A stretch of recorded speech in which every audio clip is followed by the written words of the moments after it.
കർത്താവിനാൽ അനുഗ്രഹിക്കപ്പെട്ടവരെ, ഒരിക്കൽ കൂടി കർത്താവായ യേശു ക്രിസ്തുവിൻ്റെ നാമത്തിൽ നിങ്ങൾക്ക് ഏവർക്കും എൻ്റെ സ്നേഹ വന്ദനത്തെ ഈ സമയത്ത് അറിയിക്കുന്നു. ഒരു നോമ്പിൻ്റെ നാളുകളിൽ നമ്മൾ ഓരോരുത്തരും ആയിരിക്കുകയാണല്ലോ. സ്വയം അവലോകനം നടത്തുന്നതിനും നമ്മെ തന്നെ പുതുക്കുന്നതിനും കർത്താവിൻ്റെ കഷ്ടാനുഭവ ആഴ്ചകളിലേക്ക് പ്രവേശിക്കുന്നതിനുമൊക്കെ ഈ നാളുകളിൽ ആഗ്രഹിച്ച് പാർത്തിരിക്കുന്ന നമ്മളെല്ലാവരെയും ദൈവം മാനിക്കട്ടെ, അനുഗ്രഹിക്കട്ടെ എന്ന് ആത്മാർത്ഥമായി ആശംസിക്കുകയും പ്രാർത്ഥിക്കുകയും ചെയ്യുന്നു. സെൻറ് ജെയിംസ് മലയാളം ദേവാലയത്തിൻ്റെ വാർഷിക കൺവെൻഷൻ രാത്രികളിലേക്ക് നിങ്ങളെല്ലാവരെയും ദൈവനാമത്തിൽ സ്വാഗതം ചെയ്യുകയാണ്. വിവിധ ദേവാലയങ്ങളിൽ നിന്ന്, പ്രത്യേകാൽ മിസ് പരേഡ് ദേവാലയങ്ങളിൽ നിന്നും മറ്റ് അയൽ ദേവാലയങ്ങളിൽ നിന്നുമൊക്കെ ഈ കൂട്ടായ്മയിൽ പങ്കെടുക്കുന്ന എല്ലാവരെയും ദൈവം മാനിക്കട്ടെ. ഈ ദേവാലയത്തിലെ എല്ലാ കുടുംബാംഗങ്ങളെയും എല്ലാ ദൈവജനത്തെയും ദൈവം അനുഗ്രഹിക്കട്ടെ എന്ന് പ്രാർത്ഥിക്കുന്നു. ഇത് ദൈവവചനത്തിൻ്റെ ആഘോഷമാക്കി ഈ കൺവെൻഷനെ മാറ്റുവാൻ ദൈവം തമ്പുരാൻ നമ്മളെല്ലാവരെയും ഒരുക്കട്ടെ എന്ന് ഒരിക്കൽ കൂടി ആശംസിക്കുകയാണ്. From ashes to glory, the path of suffering and hope എന്നതാണ് ഈ വർഷത്തെ വിഷയം. ചാമ്പലിൽ നിന്ന് മഹത്വത്തിലേക്ക് കഷ്ടതയുടെയും പ്രത്യാശയുടെയും പാതയാണ് എന്ന്. ഈ ഒരു പാത കണ്ടെത്തുവാൻ, ഒരു ചാമ്പലിൻ്റെ അനുഭവത്തിൽ നിന്ന് മഹത്വത്തിൻ്റെ, പ്രത്യേകാൽ ഉയർപ്പിൻ്റെ അനുഭവം രൂപപ്പെടുത്തുവാൻ ഈ കൺവെൻഷൻ നിങ്ങളെല്ലാവരെയും ഒരുക്കട്ടെ, സഹായിക്കട്ടെ എന്ന് പ്രാർത്ഥിക്കുന്നു. പ്രത്യേകാൽ ഇന്നത്തെ ഈ ശുശ്രൂഷയിൽ പങ്കെടുക്കുന്ന എല്ലാ വൈദികരെയും ദൈവനാമത്തിൽ സ്വാഗതം ചെയ്യാനായിട്ട് ആഗ്രഹിക്കുന്നു. ചിന്നപ്പനഹള്ളി ദേവാലയത്തിലെ ശുശ്രൂഷകനായി ഈ നാളുകളിൽ പ്രവർത്തിച്ചു കൊണ്ടിരിക്കുന്ന റെവർ വി എൽ മൈക്കിൾ അച്ഛന് ഈ കൂട്ടായ്മയിലേക്ക് സ്വാഗതം. IM മിഷണറിയായി ബാംഗ്ലൂരിൽ പ്രവർത്തിച്ചു കൊണ്ടിരിക്കുന്ന നമുക്ക് സുപരിചിതനായ പ്രസാദച്ചന് ഈ കൂട്ടായ്മയിലേക്ക് സ്വാഗതം. UTC വിദ്യാർത്ഥിയായി, ഈ വിദ്യാർത്ഥി എന്ന് പറയാൻ പറ്റില്ല, തൻ്റെ ഉപരിപഠനം പൂർത്തിയാക്കിയ ദീപു ജ്ഞാനദാസച്ചനും ഈ കൂട്ടായ്മയിലേക്ക് സ്വാഗതം. ഈ കൂട്ടായ്മയ്ക്ക് പ്രത്യേകാൽ കൺവെൻഷൻ ആര് ദൈവവചനം സംസാരിക്കും എന്ന ഒരു ചിന്ത കമ്മിറ്റിയിലുണ്ടായി. എന്നാൽ കഴിഞ്ഞ വർഷം തന്നെ ഞാൻ പ്രിയ അച്ഛനുമായിട്ട് സംസാരിച്ചിരുന്നു. എന്നാൽ അച്ഛന് പ്രത്യേകമായ ചില സാഹചര്യങ്ങൾ അന്ന് രൂപപ്പെടുകയും നമ്മളോടൊപ്പം ആയിരിക്കുവാൻ സാധിക്കുകയും ചെയ്തില്ല. എന്നാൽ ഈ വർഷത്തെ കൺവെൻഷൻ ആര് പ്രസംഗിക്കണമെന്ന ഒരു ചിന്ത വന്നപ്പോൾ കമ്മിറ്റിയിൽ നിന്ന് നേരിട്ട് തന്നെ ഞാൻ ഷിൻചാനോട് പറയുകയും ഷിൻചാൻ അച്ഛന്, സാംജി അച്ഛനെ വിളിച്ച് ഡേറ്റ് ഫിക്സ് ചെയ്യുകയും തുടർന്ന് ഞാൻ വിളിച്ച് അച്ഛനെ ഓർമ്മിപ്പിക്കുകയും ഒക്കെയാണ് ചെയ്തത്. ഏറ്റവും സന്തോഷത്തോടെ നമ്മുടെ കൺവെൻഷൻ്റെ പ്രസംഗിക്കുവാൻ കടന്നു വരാമെന്ന് അച്ഛൻ ഉറപ്പു നൽകി. ഇന്ന് പ്രഭാതത്തിൽ തന്നെ അച്ഛൻ നമ്മോടുകൂടെ ആയിരുന്നു. അച്ഛൻ വളരെ നല്ലൊരു പ്രസംഗകൻ, അതിനേക്കാളും ഉപരി മനുഷ്യസ്നേഹി, അതോടൊപ്പം തന്നെ പരിപൂർണ ശുശ്രൂഷയിൽ, ദേവാലയ ശുശ്രൂഷയിൽ മുഴുകുകയും ദേശത്തിൻ്റെ വിവിധങ്ങളായ ഭാഗങ്ങളിൽ മിഷൻ പ്രവർത്തനങ്ങളിൽ ദൈവനാമത്തെ ഉയർത്തുകയും ചെയ്യുന്ന ഒരു വ്യക്തി. അച്ഛനെ ഏറ്റവും കൃത്യമായിട്ട് ഈ കൂട്ടായ്മയിലേക്ക് സ്വാഗതം ചെയ്യുന്നു.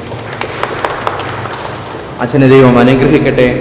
കൂടുതൽ ഇടങ്ങളിൽ ദൈവവചനത്തിൻ്റെ ശുശ്രൂഷ നിർവഹിക്കുവാൻ അച്ഛനെ ദൈവം എടുത്തുപയോഗിക്കട്ടെ എന്ന് പ്രാർത്ഥിക്കുകയും ആശംസിക്കുകയും ചെയ്യുന്നു. അച്ഛൻ മധ്യകേരള മഹാ ഇടവകയുടെ അംഗമാണ്.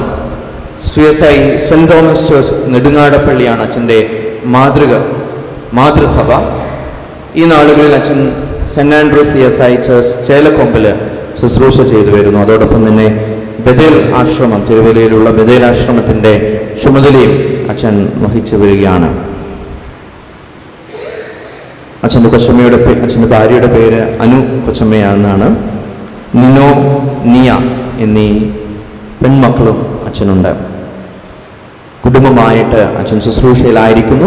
നിങ്ങളെല്ലാവരും അച്ഛനെ ഓർത്ത് പ്രാർത്ഥിക്കണമെന്ന് ഞാൻ ഓർമ്മിപ്പിക്കുന്നു. പലർക്കും അച്ഛൻ പരിചിതനാണ്. ഞാൻ കൂടുതൽ അച്ഛനെ പരിചയപ്പെടുത്തേണ്ട ആവശ്യമില്ല. എന്നിരുന്നാലും ഔദ്യോഗികതയുടെ പേരിൽ ഒരിക്കൽ കൂടി അച്ഛന് ഈ കൂട്ടായ്മയിലേക്ക് സ്വാഗതം ആശംസിക്കുന്നു.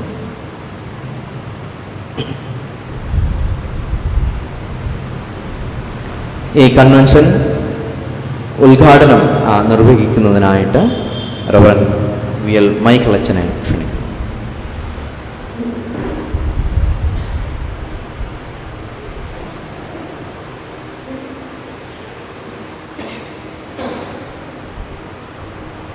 ദൈവത്തിൻ്റെ അതിപരിശുദ്ധമായിരുന്ന നാമം വാഴ്ത്തപ്പെടുമാറാകട്ടെ. 2025 വർഷത്തിൽ സെൻറ്റ് ജെയിംസ് CSI മലയാളം ചർച്ചിലെ കൺവെൻഷൻ യോഗത്തിൽ വന്ന് സംബന്ധിക്കുവാൻ ദൈവം നൽകിയിരിക്കുന്ന ഈ വലിയ സാഹചര്യത്തിനായിട്ട് ദൈവത്തെ സ്തുതിക്കുകയും മഹത്വപ്പെടുത്തുകയും ചെയ്യുന്നു. കാലാകാലങ്ങളിൽ നടപ്പിലിരിക്കുന്ന സാഹചര്യങ്ങളുടെ അടിസ്ഥാനത്തിൽ ആനുകാലികമായി ദൈവവചനം ഗ്രഹിക്കുന്നതിനും അതിനനുസരിച്ച് നമ്മുടെ ജീവിതങ്ങളെ നവീകരിക്കുന്നതിനും വേണ്ടിയാകുന്നു കൺവെൻഷനുകൾ നടത്തപ്പെടുന്നത്. അതുകൊണ്ട് ഓരോ കൺവെൻഷൻ നടത്തപ്പെടുമ്പോഴും ഒരു പടി കൂടി ദൈവത്തിൻ്റെ സന്നിധിയിൽ കൂടുതലായിട്ട് അടുക്കുവാൻ നമുക്ക് സാധിക്കട്ടെ എന്ന് ഞാൻ ആശംസിക്കുകയും പ്രാർത്ഥിക്കുകയും ചെയ്യുകയാണ്. ബൈബിളിൻ്റെ കാതലായ സന്ദേശം ദൈവത്തിങ്കിലേക്ക് മടങ്ങി വരിക എന്നുള്ളതാണ്. Return to your God, ashes to glory എന്നുള്ളതാണ് ഈ വർഷം സഭയായി തിരഞ്ഞെടുത്തിരിക്കുന്ന ചിന്താ വിഷയം. ആഷ് വെനസ്ഡേ മുതൽ ഈസ്റ്റർ വരെയുള്ള നമ്മുടെ നോമ്പ് ആചരണത്തിലൂടെ നമ്മുടെ ജീവിതങ്ങളിൽ ഒരു നവീകരണം, ഒരു പരിവർത്തനം ഉണ്ടാകണമെന്നുള്ളത് ദൈവം നമ്മെക്കുറിച്ച് ആഗ്രഹിക്കത്രേ ചെയ്യുന്നത്. ഇന്ന് വളരെയധികം വികൃതവും പ്രാകൃതവുമായിരിക്കുന്ന സ്വഭാവങ്ങളിലൂടെ ലോകം മുന്നോട്ട് പോയിക്കൊണ്ടിരിക്കുമ്പോൾ ദൈവവചനത്തിന്, നോമ്പാചരണത്തിന് വളരെയധികം പ്രസക്തി ഏറുകയാണ്. നമ്മുടെ ജീവിതങ്ങളെ നവീകരിക്കപ്പെടണം. അതുകൊണ്ട് തന്നെ ആഷ് വെനസ്ഡേയിൽ നമ്മൾ ഈ വിശ്വാസ തീർത്ഥയാത്ര ആരംഭിക്കുമ്പോൾ അവിടെ 2 കാര്യങ്ങൾ നമ്മൾ മനസ്സിലാക്കുന്നുണ്ട്. ഒന്ന്, ചില സഭകളിൽ നെറ്റിയിൽ കുരിശ് വരയ്ക്കുമ്പോൾ ആ കുരിശ് വരച്ചുകൊണ്ട് പുരോഹിതൻ പറയുന്ന 2 വാക്യങ്ങൾ വളരെയധികം പ്രസക്തമാണ്. മനുഷ്യ, നീ പൊടിയാകുന്നു, നീ പൊടിയിലേക്ക് ചേരും. 2, മാനസാന്തരപ്പെട്ട് സുവിശേഷത്തിൽ വിശ്വസിപ്പി.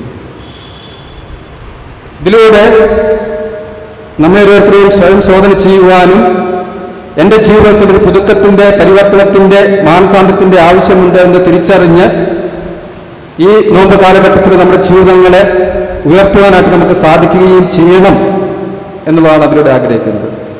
ആ ഒരു അവസ്ഥയിലേക്ക് ഉയരണമെങ്കിൽ നമ്മൾ സഹനത്തിൻ്റെയും പ്രത്യാശയുടെയും പാതയിലൂടെ മുന്നോട്ട് പോകേണ്ടിയിരിക്കുന്നു എന്നുള്ളതാണ്.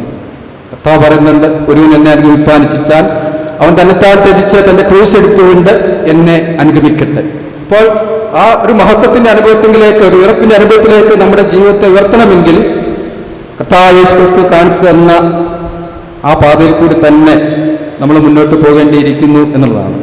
ഇന്ന് ജീവിത തിരക്കുകളുടെ മധ്യേ ദൈവം ആഗ്രഹിക്കുന്ന ഒരു ജീവിതത്തിലേക്ക് ഉയരുവാൻ നമുക്ക് സാധിക്കുന്നുണ്ടോ എന്നുള്ളത് നമ്മുടെ മുന്നിൽ ഇന്നും വലിയൊരു ചോദ്യമാണ്. 150-160 കുടുംബങ്ങളുള്ള ഒരു സഭയിൽ ഒരു കൺവെൻഷൻ നടത്തപ്പെടുമ്പോൾ എത്ര പേര് കടന്നു വരുന്നുണ്ട് എന്നുള്ളത് വലിയൊരു ചോദ്യമാണ്. ഇന്ന് ഇവിടെ എമ്പുരാൻ പ്രദർശിപ്പിക്കുന്നുണ്ട് എന്ന് ഒന്ന് അനൗൺസ് ചെയ്തിരുന്നെങ്കിൽ പള്ളി നിറച്ച ആളെ കണ്ടത്. കഴിഞ്ഞ ദിവസം വിസിറ്റുകളൊക്കെ നടത്തിക്കൊണ്ടിരുന്നപ്പോൾ രോഗിയെ കാണാൻ ചെന്നതാണ്. രോഗിയെ കാണാൻ ചെന്നപ്പോൾ ആ വീട്ടിലുള്ള 5-8 പേര് അവിടെ ഇല്ല. ചോദിച്ചു കഴിഞ്ഞപ്പോൾ എമ്പുരാൻ കാണാൻ വേണ്ടി 22-28 കിലോമീറ്റർ യാത്ര ചെയ്ത് പോയിരിക്കുന്നു. പള്ളിയിലേക്ക് വരാൻ 6 കിലോമീറ്റർ ഉണ്ട്. അപ്പോൾ നമ്മുടെ കാഴ്ചപ്പാടുകൾ മാറിക്കൊണ്ടിരിക്കുന്നു എന്നുള്ളതാണ്. അപ്പോൾ കാഴ്ചപ്പാടുകൾ മാറിക്കൊണ്ടിരിക്കുമ്പോൾ ഈ നോമ്പാചരണത്തിലൂടെ ഞാൻ എന്തായിത്തീരണം, ദൈവം എന്നെക്കുറിച്ച് എന്താണ് ആഗ്രഹിക്കുന്നത്, ദൈവം നൽകിയിരിക്കുന്ന ഈ ആവിഷ്കാരം ഞാൻ എപ്രകാരം വിനിയോഗിക്കണം എന്ന് തിരിച്ചറിഞ്ഞ് മുന്നോട്ട് പോകാനായിട്ട് സാധിക്കുമ്പോൾ മാത്രമാണ് നമ്മുടെ ഈ കൺവെൻഷനൊക്കെയും അർത്ഥവത്തായി തീരുന്നത് എന്നുള്ളത് പ്രിയമുള്ളവരെ നമ്മൾ മനസ്സിലാക്കേണ്ടിയിരിക്കുന്നു. അതുകൊണ്ട് ആഷസ് ടു ഗ്ലോറി എന്നുള്ള ആ വിഷയത്തിലേക്ക് നമ്മൾ കടന്നു വരുമ്പോൾ എന്താണ് ചാമ്പൽ, അല്ലെങ്കിൽ ചാമ്പലിന്റെ അനുഭവം എന്താണ് എന്നും കൂടെ നമ്മൾ മനസ്സിലാക്കണം. ചാമ്പൽ എന്ന് പറയുന്നത് അനുതാപത്തിന്റെയും ദുഃഖത്തിന്റെയും മാനസാന്തരത്തിന്റെയും പ്രതീകമാണ്. അതോടൊപ്പം നമ്മുടെ മോർട്ടാലിറ്റിയുടെ പ്രതീകവും കൂടിയാണ്.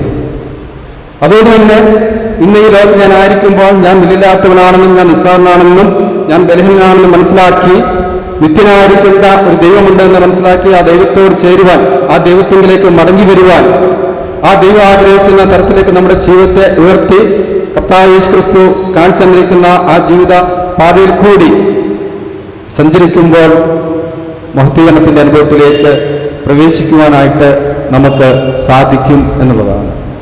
അതുകൊണ്ട് Lent is to mend us എന്ന് നമ്മൾ സാധാരണഗതിയിൽ പറയാറുണ്ട്.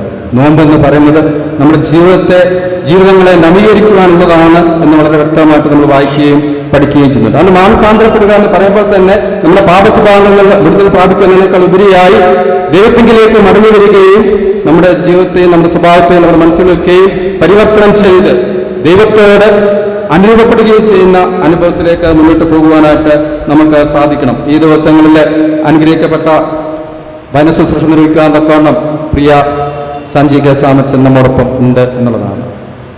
അച്ഛനെ അറിയാവുന്നവർക്ക് വളരെ വ്യക്തമായിട്ട് അറിയാം. അച്ഛന്മാർ വചനപ്രഭാഷണം ദൈവം അനുഗ്രഹിച്ച് നൽകിയിരിക്കുന്ന കഴിവ് ഈ നാളുകളിൽ ശക്തിയായി ഉപയോഗിച്ചുകൊണ്ടിരിക്കുന്ന ഒരു വൈദികനാണ്.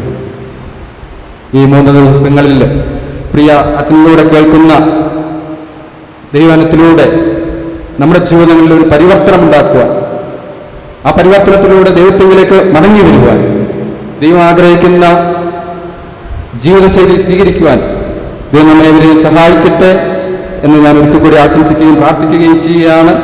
ആഷ് എന്ന് പറയുമ്പോൾ ആ 3 ലെറ്റേഴ്സ് നമുക്ക് എക്സ്പാൻഡ് ചെയ്യുവാനായിട്ട് സാധിക്കും. എ എന്ന് പറയുമ്പോൾ ആക്സെപ്റ്റൻസ് ഓഫ് അവർ അൺവർത്തിനെസ്, നമ്മുടെ അയോഗ്യതകൾ നമ്മൾ തിരിച്ചറിയുക. ദൈവത്തിൻ്റെ സന്നിധിയിൽ ഞാൻ നിസ്സാരനാണ്, വിലയില്ലാത്തവനാണ്, ഒരു ചാരമാണ് എന്ന് തിരിച്ചറിയുമ്പോൾ എനിക്കിന്ന് ഈ ലോകത്തിൽ ഒന്നിനെക്കുറിച്ച് ഓർത്ത് നിഗളിക്കുവാനോ അഹങ്കരിക്കുവാനോ പുകഴുവാനോ ഇല്ല. സർവശക്തനായിരിക്കുന്ന എൻ്റെ സൃഷ്ടാവായിരിക്കുന്ന ദൈവത്തിൻ്റെ സന്നിധിയിൽ വിനയപ്പെട്ട് ജീവിക്കുകയാണെന്നുള്ള തിരിച്ചറിവോട് മുന്നോട്ട് പോകാനായിട്ട് നമുക്ക് സാധിക്കും എന്നുള്ളതാണ്. നമ്മളെല്ലാവരും വിചാരിക്കുന്ന എൻ്റെ ജീവിതത്തിൽ കുറവുകളില്ല എന്നുള്ളതാണ്. കാരണം നാം മറ്റുള്ളവരുടെ ജീവിതത്തോടാണ് താരതമ്യപ്പെടുത്തുന്നത്. പക്ഷെ എൻ്റെ ജീവിതത്തിലെ കുറവുകൾ തിരിച്ചറിയണമെങ്കിൽ എൻ്റെ ജീവിതത്തെ ഞാൻ ദൈവത്തോട് താരതമ്യപ്പെടുത്തണം. ദൈവമായിട്ട് എൻ്റെ ജീവിതത്തെ ഞാൻ താരതമ്യം ചെയ്യുമ്പോഴാണ് എൻ്റെ ജീവിതത്തിൽ എന്തെല്ലാം കുറവുകളുണ്ട് എന്ന് മനസ്സിലാക്കുവാനായിട്ട് സാധിക്കുക. അപ്പോൾ ഈ നോമ്പ് കാലഘട്ടത്തിൽ ദൈവത്തിൻ്റെ സന്നിധിയിൽ കടന്നു വന്ന് വചനം കേൾക്കുവാണ്ടിരിക്കുമ്പോൾ ദൈവത്തോടുള്ള ബന്ധത്തിൽ എൻ്റെ കുറവുകൾ എന്താണെന്ന് മനസ്സിലാക്കി എൻ്റെ ജീവിതത്തെ പരിവർത്തനം ചെയ്യുവാനായിട്ട് ഏൽപ്പിച്ചു കൊടുക്കുക എന്നുള്ളതാണ്. രണ്ടാമത് എന്ന് പറയുമ്പോൾ surrender to the Lord and service to humanity എന്നുള്ളതാണ്. ദൈവസന്നിധിയിൽ നമ്മെ തന്നെ വിനയപ്പെടുത്തുക, സമർപ്പിക്കുക, മാനവ സേവനത്തിനായിട്ട് നമ്മെ ഏൽപ്പിച്ചു കൊടുക്കുക എന്നുള്ളതാണ്. ലമിക്കാപ്രദനം വളരെ വ്യക്തമായിട്ട് നമ്മെ പഠിപ്പിക്കുന്നുണ്ട്. നീതി പ്രവർത്തിക്കുക, നന്മ ചെയ്യുക, നിന്റെ ദൈവത്തിന്റെ സന്നിധിയിൽ നീ താഴ്മയോടെ നടക്കുക, ഇതാകുന്ന മനുഷ്യ നിന്നോട് ഞാൻ ചോദിക്കുന്നത് എന്ന് വളരെ വ്യക്തമായിട്ട് പറയുന്നുണ്ട്. എച്ച് എന്ന് പറയുമ്പോൾ humble your self before God. ഞാനിപ്പോൾ പറഞ്ഞ കാര്യം ദൈവത്തിന്റെ സന്നിധിയിൽ താഴ്മയോടും വിനയത്തോടും നടക്കുക. അതുകൊണ്ട് പ്രിയമുള്ളവരെ, ഈ ദിവസങ്ങളിൽ ആഷസ് ടു ഗ്ലോറി എന്ന് പറയുമ്പോൾ ആഷ് എന്ന് പറയുന്ന ആ പദത്തിൽ നിന്ന് തന്നെ നമ്മുടെ ആ യാത്ര നമുക്ക് അത് കൂടുതൽ ശക്തമായിട്ട് ആരംഭിക്കാനായിട്ട് ദൈവം നമ്മെ സഹായിക്കട്ടെ. Acceptance of our unworthiness, surrender to the Lord and service to humanity, humble your self before God. ദൈവത്തിലേക്ക് തിരിയുമ്പോൾ പുതിയ ബോധ്യങ്ങൾ നമുക്ക് ഉണ്ടാകണം. അവിടെ ഒരു തിരിച്ചറിവുകൾ ഉണ്ടാകുവാൻ, നമ്മുടെ ജീവിതത്തിൽ ഒരു തിരുത്തി എഴുത്തുകൾ, ഒരു പൊളിച്ചെഴുത്തുകൾ ഉണ്ടാകുവാനായിട്ട് ഈ നോമ്പ് നമ്മെല്ലാവരും സഹായിക്കട്ടെ, ശക്തീകരിക്കട്ടെ എന്ന് ആശംസിക്കുകയും പ്രാർത്ഥിക്കുകയും ചെയ്തുകൊണ്ട് ഈ കൺവെൻഷൻ പിതാവിൻ്റെയും പുത്രൻ്റെയും പരിശുദ്ധാത്മാവിൻ്റെയും നാമത്തിൽ ഉദ്ഘാടനം ചെയ്തതായിട്ട് പ്രഖ്യാപിക്കുന്നു. ആമേൻ.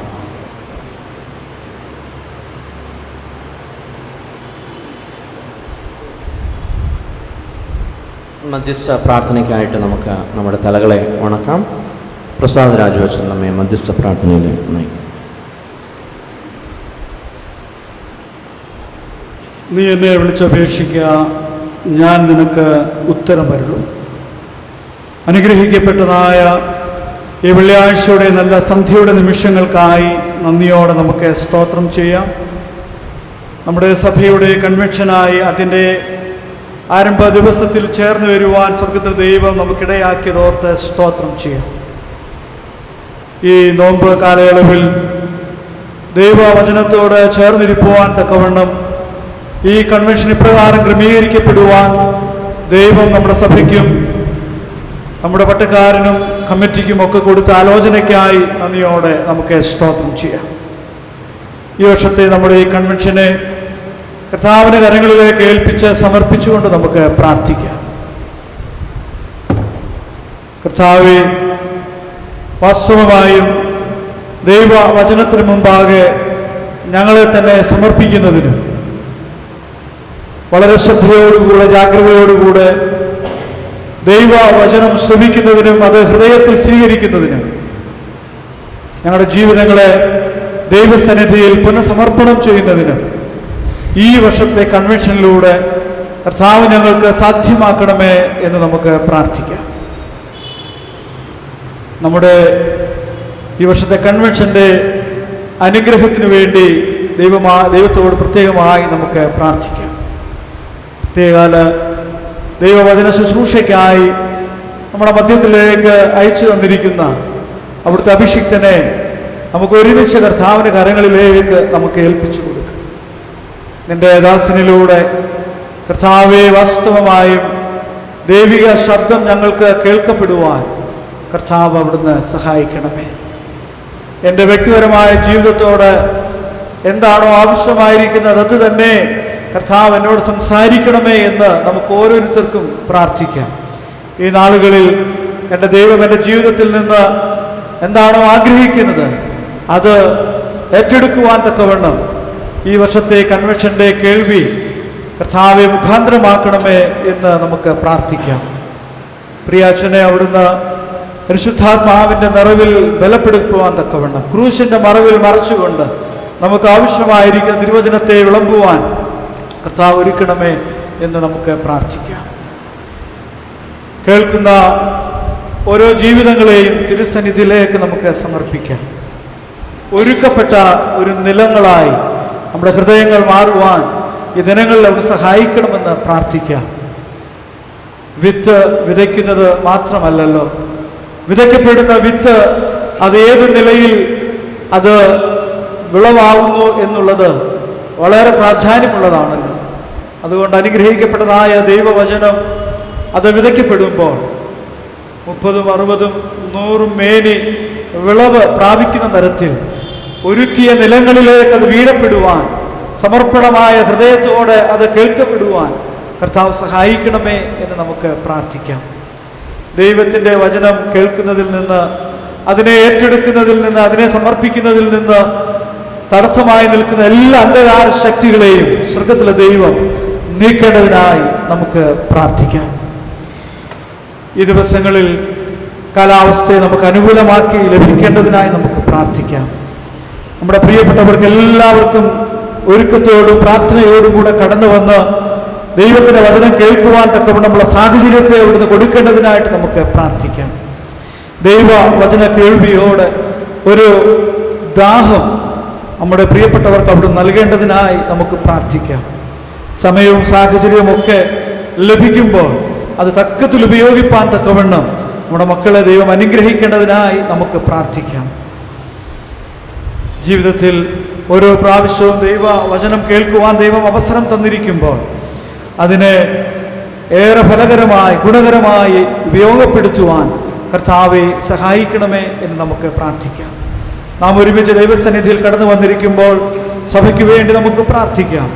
വിധങ്ങളായ ആവശ്യങ്ങൾ നമ്മുടെ ദക്ഷിണേന്ത്യ സഭയ്ക്കുണ്ടല്ലോ, ഇടവകകൾക്കുണ്ടല്ലോ. പട്ടത്ത സമൂഹത്തിനായി, മിഷണറി പട്ടക്കാർക്കായി, സേവനിമാർക്കായി, ഓരോ സഭകൾക്കായും അവിടുത്തെ ശുശ്രൂഷകൾക്കായി നമുക്ക് പ്രാർത്ഥിക്കാം. പ്രത്യേകിച്ച് ചർച്ച് ഓഫ് സൗത്ത് ഇന്ത്യയുടെ അഡ്മിനിസ്ട്രേഷൻ്റെ ആവശ്യങ്ങളിൽ വളരെയധികം കാര്യങ്ങൾ ദൈവകൃപ വ്യാപരിക്കേണ്ടതായിട്ടുണ്ട്. തക്കതായ നേതൃത്വമൊക്കെ ഏറ്റെടുക്കപ്പെടുവാൻ തക്കവണ്ണം അതിൻ്റെ കാര്യങ്ങളൊക്കെ ക്രമീകരിക്കപ്പെടുവാൻ സ്വർഗത്തിലെ ദൈവമേ മനസ്സാകണമേ നമുക്ക് പ്രാർത്ഥിക്കാം. അനേക ഡയോസിസുകളിൽ അധ്യക്ഷന്മാരെ തിരഞ്ഞെടുക്കേണ്ടതായിട്ടുണ്ട്. നേതൃത്വത്തിനായി ദൈവത്തോട് നമുക്ക് പ്രാർത്ഥിക്കാം. ശരിയായ കൃപയും പരിജ്ഞാനവും നൽകി ഈ സഭയെ മുന്നോട്ട് നയിക്കുവാൻ കർത്താവ് സഹായിക്കണമേ നമുക്ക് പ്രാർത്ഥിക്കാം. വിവിധ മിഷൻ ബോർഡുകളെയും അതിൻ്റെ പ്രവർത്തനങ്ങളെയും അതിൻ്റെ പ്രവർത്തകരെയും ഓർത്തുകൊണ്ട് നമുക്ക് പ്രാർത്ഥിക്കാം. സമൂഹത്തിൻ്റെ നന്മയ്ക്കായി ചെയ്യുന്ന ഒരു ശുശ്രൂഷയും ഈ നാളുകളിൽ തടസ്സപ്പെടുവാനിടയായി തീരാതെ ഏറെ അനുഗ്രഹത്തോടെ നമുക്ക് ക്രമീകരിക്കപ്പെടുവാൻ ദൈവം സഹായിക്കണമേ നമുക്ക് പ്രാർത്ഥിക്കാം. ഭാരതത്തിന് വേണ്ടി നമുക്ക് പ്രാർത്ഥിക്കാം. അനേക ഇടങ്ങളിൽ ക്രൈസ്തവർ പീഡിപ്പിക്കപ്പെട്ടുകൊണ്ടിരിക്കുന്നു, അനേകരെ ഉപദ്രവിക്കപ്പെട്ടുകൊണ്ടിരിക്കുന്നു. ഈ സാഹചര്യത്തിൽ സഭ ശ്രദ്ധയോടുകൂടെ പ്രാർത്ഥിപ്പാൻ ദൈവമക്കളെ ഒരുക്കേണ്ടതിനായി നമുക്ക് പ്രാർത്ഥിക്കാം. ഏത് പ്രതിസന്ധിയിലും തളരാതെ നിന്നുകൊണ്ടും ദൈവത്തിൻ്റെ കൃപയിൽ നിന്നുകൊണ്ട് ദൈവത്തിൻ്റെ നാമത്തെ മഹത്വം കൊടുക്കുവാൻ ദൈവം സഹായിക്കണമേ എന്ന് നമുക്ക് പ്രാർത്ഥിക്കാം. നമ്മുടെ സഭയിലെ പ്രിയപ്പെട്ടവരെ ദൈവകരങ്ങളിൽ ഏൽപ്പിക്കാം. എല്ലാ കുടുംബങ്ങളെയും ദൈവകരങ്ങളിലേക്ക് നമുക്ക് സമർപ്പിക്കാം. രോഗികളായി ഭാരപ്പെടുന്നവരെ പ്രത്യേകം നമുക്ക് ഓർക്കാം.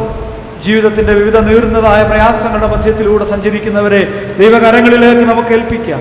കർത്താവിൻ്റെ കരുണയും കൃപയും അവരനുഭവിപ്പാൻ ഇടയാക്കണമേ. മറ്റുള്ളവരോട് പറയുവാൻ കഴിയാത്ത വിഷമങ്ങൾ ജീവിതത്തിൽ വഹിക്കുന്നവരുണ്ട്, സങ്കടങ്ങൾ കൊണ്ടു നടക്കുന്നവരുണ്ട്. നമുക്ക് ദൈവസന്നിധിയിലേക്ക് അവരെ ഉയർത്താം. ഈ നോമ്പ് കാലയളവുകളിൽ ജീവിതത്തിൻ്റെ അനുഭവങ്ങളിൽ തീച്ചുളയുടെ യാത്രകൾ സഞ്ചരിക്കുമ്പോൾ കർത്താവിൻ്റെ കൃപ ഏറ്റെടുക്കുവാൻ, വിടുതൽ പ്രാപിപ്പാൻ അവരെ ഒരുക്കേണ്ടതിനായിട്ട് നമുക്ക് പ്രാർത്ഥിക്കാം. ഒരിക്കൽ കൂടെ ഈ രാത്രിയിൽ നമ്മുടെ ഈ മീറ്റിങ്ങിന് വേണ്ടി നമുക്ക് പ്രാർത്ഥിക്കാം. അച്ഛനെ ദൈവകാര്യങ്ങളിലേക്ക് സമർപ്പിക്കാം. നേതൃത്വം നൽകുന്ന ഇബിനച്ചനായിട്ട് സ്തോത്രം ചെയ്യാം. കടന്നു വന്നിരിക്കുന്ന മൈക്കിളച്ചനായും ദീപച്ചനായും അവരുടെ ശുശ്രൂഷകൾക്കായിട്ട് നമുക്ക് സ്തോത്രം ചെയ്യാം. പാടുന്ന മക്കളെ ദൈവം അനുഗ്രഹിക്കേണ്ടതിനായിട്ട് പ്രാർത്ഥിക്കാം. കൂടി വരാനുള്ളവരെ കർത്താവെ അവിടുന്ന് കൂട്ടിവരുത്തണമേ. അനുഗ്രഹത്തോടുകൂടെ ഈ ശുശ്രൂഷയിൽ പങ്കുചേർന്ന് ദൈവത്തെ മഹത്വപ്പെടുത്തി മടങ്ങിപ്പോകുവാൻ ഞങ്ങൾക്കിടയാക്കണമെന്ന് നമുക്ക് പ്രാർത്ഥിക്കാം.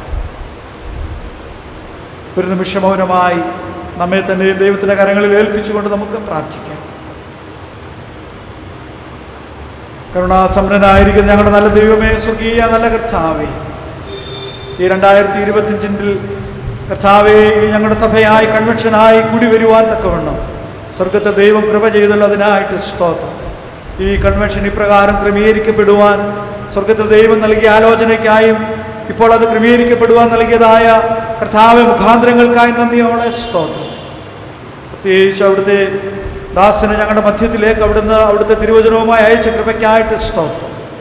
ഉള്ളങ്ങളെ തണുപ്പിക്കുന്ന, ഉള്ളങ്ങളെ കീറിമുറിക്കുന്ന, ഞങ്ങളുടെ ഹൃദയങ്ങളെ വെല്ലുവിളിക്കുന്ന ദൈവത്തിന് മാറ്റമില്ലാത്ത വചനം ഇന്ന് രാത്രികാലം ഞങ്ങൾക്ക് കേൾക്കുവാൻ കർത്താവ് ഞങ്ങളെ സഹായിക്കണം എന്ന് ഞങ്ങൾ പ്രാർത്ഥിക്കുന്നു.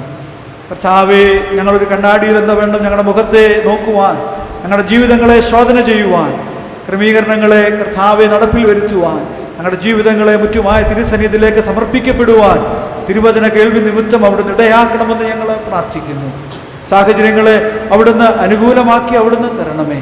തിരുവചനത്തിന് മുൻപിൽ കർത്താവെ സമർപ്പിത ഹൃദയത്തോടും ജാഗ്രതയോടും കൂടി ഇരിപ്പാൻ കർത്താവ് ഞങ്ങളുടെ ഹൃദയങ്ങളെ അവിടുന്ന് ശക്തീകരിക്കണമെന്ന് പ്രാർത്ഥിക്കുന്നു. ദൈവവചനത്തെ സ്വീകരിക്കുന്നതിൽ നിന്ന് ഞങ്ങളെ തടസ്സപ്പെടുന്ന സകല കർത്താവെ ചിന്തകളിൽ നിന്നും മറ്റു കാര്യങ്ങളിൽ നിന്നും കർത്താവ് ഞങ്ങളെ വിശുദ്ധീകരിക്കണമെന്ന് ഞങ്ങൾ പ്രാർത്ഥിക്കുന്നു. ഈ സഭയും ഈ ഇടവകയും കർത്താവെ ചുറ്റുപാടുകളും അവിടുത്തെ രക്തവെള്ളപ്പിനും ചുറ്റും കർത്താവ് കാവൽ ചെയ്യണമെന്ന് ഞങ്ങൾ പ്രാർത്ഥിക്കുന്നു. പ്രകാരം ഈ വർഷത്തെ അനുഗ്രഹം കൺവെൻഷൻ ഞങ്ങളുടെ ജീവിതങ്ങൾക്ക് അനുഗ്രഹമായി എന്ന് സാക്ഷിപ്പാൻ, ഞങ്ങളുടെ ജീവിതങ്ങളിൽ കൂടുതൽ കർത്താവിനോട് ചേർന്ന് ജീവിക്കുന്നതിന് ഇവിടുത്തെ കൺവെൻഷൻ അനുഗ്രഹമായി എന്ന് പറയുവാൻ, സാക്ഷിപ്പാൻ കർത്താവ് ഞങ്ങൾക്ക് ഇടയാക്കണമേ. എല്ലാ ആവശ്യങ്ങളെയും അപ്പച്ചൻ്റെ തിരുസന്നിധിയിലേക്ക് ഞങ്ങൾ ഏൽപ്പിച്ചു തരുന്നു. ഞങ്ങളുടെ പ്രാർത്ഥന അവിടുന്ന് ശ്രദ്ധയോടെ കേൾക്കുന്ന കൃപയ്ക്കായി നന്ദിയോടെ സ്തോത്രം. സകലതും ഞങ്ങൾക്ക് വേണ്ടി ജീവൻ നൽകിയ അരുമരക്ഷകനായ ഞങ്ങളുടെ കർത്താവായ യേശു ക്രിസ്തുവിന്റെ നാമത്തിൽ ഞങ്ങൾ ചോദിക്കുന്നു, കരുണയോടെ കേൾക്കുമാറാകണമേ. ആമേൻ. ഇന്നത്തേക്കുള്ള ദൈവവചനം വായിച്ചു കേൾപ്പിക്കും.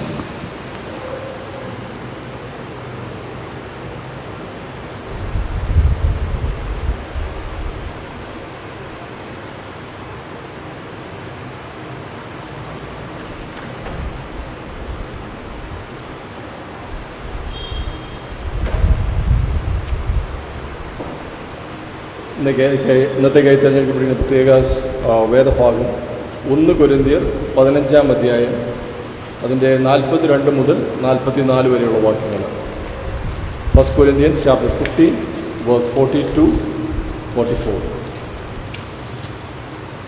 മരിച്ചവരുടെ പുനരുദ്ധാനവും അവണ്ണം തന്നെ. ദ്രവത്വത്തിൽ വിതയ്ക്കപ്പെടുന്നു, അദ്രവത്വത്തിൽ ഉയർക്കുന്നു. അപമാനത്തിൽ വിതയ്ക്കപ്പെടുന്നു, തേജസ്സിൽ ഉയർക്കുന്നു. ബലഹീനതയിൽ വിതയ്ക്കപ്പെടുന്നു, ശക്തിയിൽ ഉയർത്തുന്നു. പ്രാകൃത ശരീരം വിതയ്ക്കപ്പെടുന്നു, ആത്മീയ ശരീരം ഉയർത്തുന്നു. പ്രാകൃത ശരീരമുണ്ടെങ്കിൽ ആത്മീയ ശരീരവും ഉണ്ട്.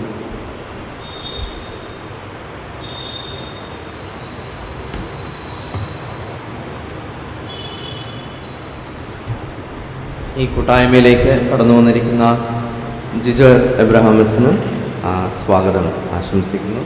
അതിൻ്റെ ശുശ്രൂഷയും ദൈവം അനുഗ്രഹിക്കട്ടെ എന്ന് പ്രാർത്ഥിക്കുന്നു. ഏറ്റവും സ്നേഹമുള്ള അവൻ സാംജി കെ സാമച്ചൻ ദൈവാവചനത്തിൽ നമ്മോട് സംസാരിക്കും. ദൈവത്തിൻ്റെ അതിപരിശുദ്ധ നാമം വാഴ്ത്തപ്പെടുമാറാകട്ടെ. ഈ സന്ധ്യയിൽ നിങ്ങളുടെ കൂടെ ആയിരിക്കാൻ ദൈവം നൽകിയ പദവിയെ ഓർത്ത് ദൈവത്തെ സ്തുതിക്കുന്നു. ബാംഗ്ലൂരിൽ രാവിലെ എത്തിച്ചേരുവാനും കഴിഞ്ഞ വർഷം വരണമെന്ന് ആഗ്രഹിച്ച സഭയിൽ ഈ വർഷം എബിനച്ചൻ്റെ കൂടെ ആയിരിക്കാൻ ഇടയാകുന്നത് ഓർത്ത് സ്തോത്രം ചെയ്യുന്നു. എന്നെ ഏറ്റവും കൂടുതൽ സന്തോഷിപ്പിക്കുന്നത് ഇന്ന് വികാരി അച്ഛൻ്റെ കൂടെ വേദിയിലായിരിക്കുന്ന പ്രസാദ് അച്ഛനും മൈക്കിൾ അച്ഛനും ജിജോ അച്ഛനും ദീപു അച്ഛനും അവരുടെ സാന്നിധ്യം കൊണ്ട് നൽകുന്ന കരുത്തും പിന്തുണയും പ്രാർത്ഥനയുമാണ്. ഒരു മെട്രോ സിറ്റിയിൽ ഒരു കൺവെൻഷൻ നടക്കുമ്പോൾ എൻ്റെ യാത്രയിൽ വളരെ അപൂർവമായി ആണ് ഒരു വീക്കെൻഡിൽ എല്ലായിടത്തും VBSഉം മറ്റു ഉത്തരവാദിത്തങ്ങളും ഒക്കെ നടക്കുമ്പോൾ കൺവെൻഷൻ ആരംഭിക്കാൻ പോകുന്ന സഭയുണ്ട്, VBS നടന്നുകൊണ്ടിരിക്കുന്ന സഭയുണ്ട്. അവിടെ നിന്ന് ഈ ബാംഗ്ലൂരിൻ്റെ തിരക്കിൽ യാത്ര ചെയ്ത് അവർ ഇന്ന് സെൻറ്റ് ജെയിംസ് ഇടവകയിൽ കൺവെൻഷനിലായിരിക്കുന്നു എന്നുള്ളത്, ആ കൺവെൻഷനിൽ ഞാനും കൂടെ നാട്ടിൽ നിന്ന് വന്ന് നിൽക്കുന്നു എന്നുള്ളത് എനിക്ക് വളരെ സന്തോഷം നൽകുന്നു. അവരെല്ലാവരോടും ഹൃദയത്തിൻ്റെ ഭാഷയിൽ ഞാൻ നന്ദി പറയുകയാണ്. ബഹുമാനപ്പെട്ട അച്ഛൻ എന്നെ ഇവിടേക്ക് ഈ വർഷം വരുത്തുവാൻ തക്കവണ്ണം കമ്മിറ്റി തീരുമാനിച്ച് അനുമതി നൽകുമ്പോൾ പ്രിയ ഷിനു എബ്രഹാം അതിനുവേണ്ടി എടുത്ത എഫേർട്സ് ഞാൻ ദൈവസന്നിധി സ്തോത്രത്തോടെ ഓർക്കുന്നു. ഞാൻ ചില വിശദീകരണങ്ങൾക്കായി വിളിക്കുമ്പോൾ അദ്ദേഹം ഒരു ദിവസത്തേക്ക് നാട്ടിലുണ്ട് എന്നറിയുന്നു. എൻ്റെ ഭവനത്തോളം വന്ന് ഈ ഇടവകയുടെ ഈ കാര്യത്തിലേക്ക് മുഖാമുഖമായി ക്ഷണിക്കുവാൻ അദ്ദേഹം കാണിച്ച മനസ്സും ഞാൻ സ്തോത്രത്തോടെ ഓർക്കുന്നു. വചനശുശ്രൂഷ ആരംഭിക്കുന്നതിന് മുമ്പ് അച്ഛൻ്റെ കൊച്ചമ്മയ്ക്ക് വേണ്ടി പൂർണ്ണ സൗഖ്യത്തിനായി പ്രാർത്ഥിക്കുന്നു. അതുപോലെ ഈ ഇടവകയിൽ ആരോഗ്യപരമായ കാരണത്താൽ, നാട്ടിലില്ല എന്നുള്ള കാരണത്താൽ ഈ ശുശ്രൂഷയിൽ ആഗ്രഹിച്ചിട്ടും വരാൻ സാധിക്കാതെ പോകുന്നവരെ ഞാൻ പ്രാർത്ഥനയിൽ ഓർക്കുന്നു. കാരണം അവരെ ഓർക്കുക എന്നുള്ളത് നമ്മുടെ പ്രാഥമികമായ ഉത്തരവാദിത്വമാണ്. കാരണം അവരുടേതായ കുഴപ്പം കൊണ്ടല്ലല്ലോ അവർക്കിന്ന് സംബന്ധിക്കാൻ സാധിക്കാത്തത്. എനിക്ക് സമയത്തെക്കുറിച്ച് നല്ല ബോധ്യമുണ്ട്. ഞാൻ ഒരു രാത്രി മുഴുവൻ യാത്ര ചെയ്ത് വരുന്നതും ഇനി ഒരു രാത്രി മുഴുവൻ യാത്ര ചെയ്ത് മടങ്ങിപ്പോകുന്നതും ഒരു 3 മണിക്കൂർ നേരം നിങ്ങളോട് സംവദിക്കാനാണ്. അത് കണക്കെടുത്താൽ അതിൽ താഴെ വരുള്ളൂ, ഒരിക്കലും മുന്നിൽ വരില്ല. അപ്പോൾ ആ 3 മണിക്കൂറിലെ ഓരോ മിനിറ്റിനെയും അക്ഷരികമായി വിലയിരുത്തിയാലും ആത്മീയമായി കണക്ക് കൂട്ടിയാലും ദൈവസന്നിധിയിൽ നഷ്ടപ്പെടുത്തുന്ന ഓരോ നിമിഷത്തിനും ഞാൻ കണക്ക് കൊടുക്കേണ്ടി വരും എന്നുള്ളത് കൊണ്ടും നിങ്ങൾ എന്തിനാണ് ഇവിടെ വന്നിരിക്കുന്നത് എന്നതിന് എനിക്ക് നല്ല ബോധ്യമുണ്ട് എന്നുള്ളത് കൊണ്ടും ഞാൻ ഉപചാര വാക്കുകളെ മാറ്റിവെച്ചുകൊണ്ട് അച്ഛനോടും കമ്മിറ്റി അംഗങ്ങളോടും ഈ ഇടവകയുടെ എല്ലാ പ്രിയപ്പെട്ടവരോടും 1985 മുതൽ 2025 ഈ ദിനം വരെ ഈ ഒരു ബഥേൽ പ്രയർ ഗ്രൂപ്പിനെ ഒരു മഹത്തായ സെൻറ്റ് ജെയിംസ് ഇടവകയാക്കുവാൻ അതിൻ്റെ പിന്നിൽ അത്യധ്വാനം ചെയ്ത എല്ലാവരെയും സ്തോത്രത്തോടെ ഓർക്കുന്നു. പ്രത്യേകിച്ച് അതൊരു കോൺഗ്രിഗേഷനായ ദിനം ഞാൻ ഇനി മറക്കില്ല. ഇപ്പോഴാണത് നോക്കിയതെങ്കിലും അതെൻ്റെ ബർത്ത്ഡേ തന്നെയാണ്. അതുകൊണ്ട് ഇനിയും ഇതിൻ്റെ കോൺഗ്രിഗേഷനായ ദിനം നിങ്ങളുടെ ചരിത്രത്തിൽ രേഖപ്പെടുത്തിയിരിക്കുന്നത് എൻ്റെ ജന്മദിനം കൂടി ആകയാൽ അത് ഞാൻ എന്നേക്കും ഓർത്തിരിക്കും എന്നുള്ളതാണ് വസ്തുത. എല്ലാവർക്കും നന്ദി പറയുന്നു. സ്തോത്രത്തോടെ ദൈവവചനത്തിലേക്ക് പ്രവേശിക്കുമ്പോൾ മൈക്കിളച്ചൻ നൽകിയ ആമുഖത്തിനായി സ്തോത്രം. ഇത് ആഷ് വെനസ്ഡേ മുതൽ ഉയർപ്പ് വരെ നീളുന്ന ഈ ഒരു സീസണിനെ ഉൾക്കൊണ്ടുകൊണ്ടാണ് ashes to glory, from ashes to glory എന്നതിന് ടൈറ്റിൽ കൊടുക്കുവാനും path of suffering and hope എന്ന് ചേർത്ത് വയ്ക്കുവാനും ഇടയായതെന്ന് ഞാൻ വിശ്വസിക്കുന്നു. ശരിയായ മലയാളത്തിൽ പറഞ്ഞാൽ വെണ്ണീറിൽ നിന്ന് മഹത്വത്തിലേക്ക് യാതനയുടെയും പ്രത്യാശയുടെയും ഒരു പാതയിലൂടെ. അത് വളരെ പ്രത്യേകമായിട്ടുള്ളൊരു ചേർത്തുവയ്പ്പാണ്. ആ രണ്ടാമത്തെ ലൈന് ക്രിസ്തീയ മക്കൾക്ക് മാത്രം അവകാശപ്പെട്ടതാണ്. അത് വേറിട്ടാൽ, ഒരുമിച്ചാക്കാതെ രണ്ടായിട്ട് ചിന്തിച്ചാൽ എല്ലാവർക്കും അതിന് അവകാശം പറയാം. കഷ്ടത ഇല്ലാത്ത ജീവിതമില്ല, പ്രത്യാശയില്ലാത്ത ജീവിതം മുന്നോട്ട് പോകില്ല.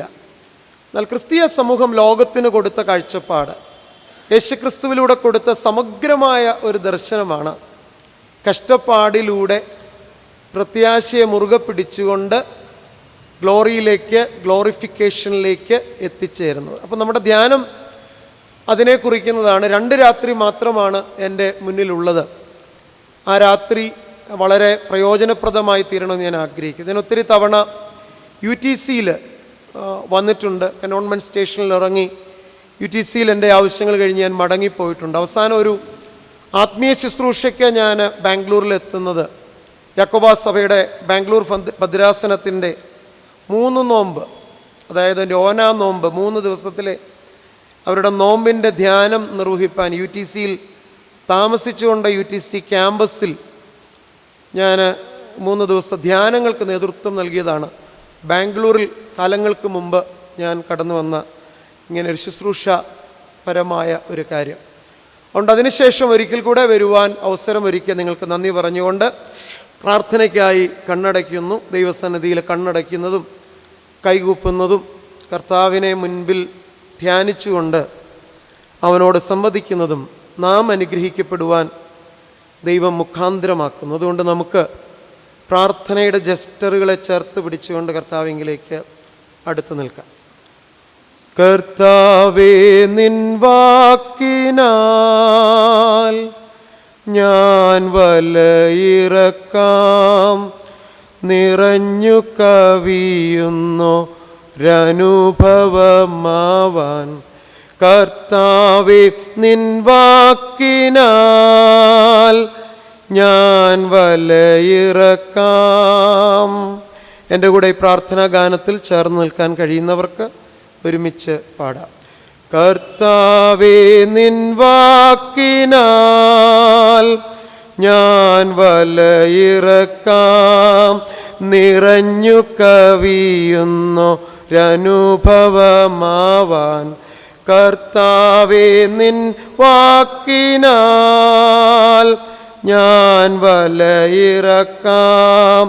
ലോകത്തെ നേടാൻ എന്നെ ഒരുക്കൂ, പരിശുദ്ധനേ നിൻ ഹിതമാകയാൽ. ലോകത്തെ നേടാൻ എന്നെ ഒരുക്കൂ, പരിശുദ്ധനേ നിൻ ഹിതമാകയാൽ. കൃപയാൽ കൃപയാൽ നീ എന്നെ മനയൂ, കൃപയാൽ എന്നെ മെനയൂ, തിരുമുൻപിൽ നമിച്ചു ഞാൻ നിൽപ്പൂ, തിരുമുൻപിൽ നമിച്ചു ഞാൻ നിൽപ്പൂ, തിരുമുൻപിൽ നമിച്ചു ഞാൻ നിൽപ്പൂ, തിരുമുൻപിൽ നമിച്ചു ഞാൻ നിൽപ്പൂ.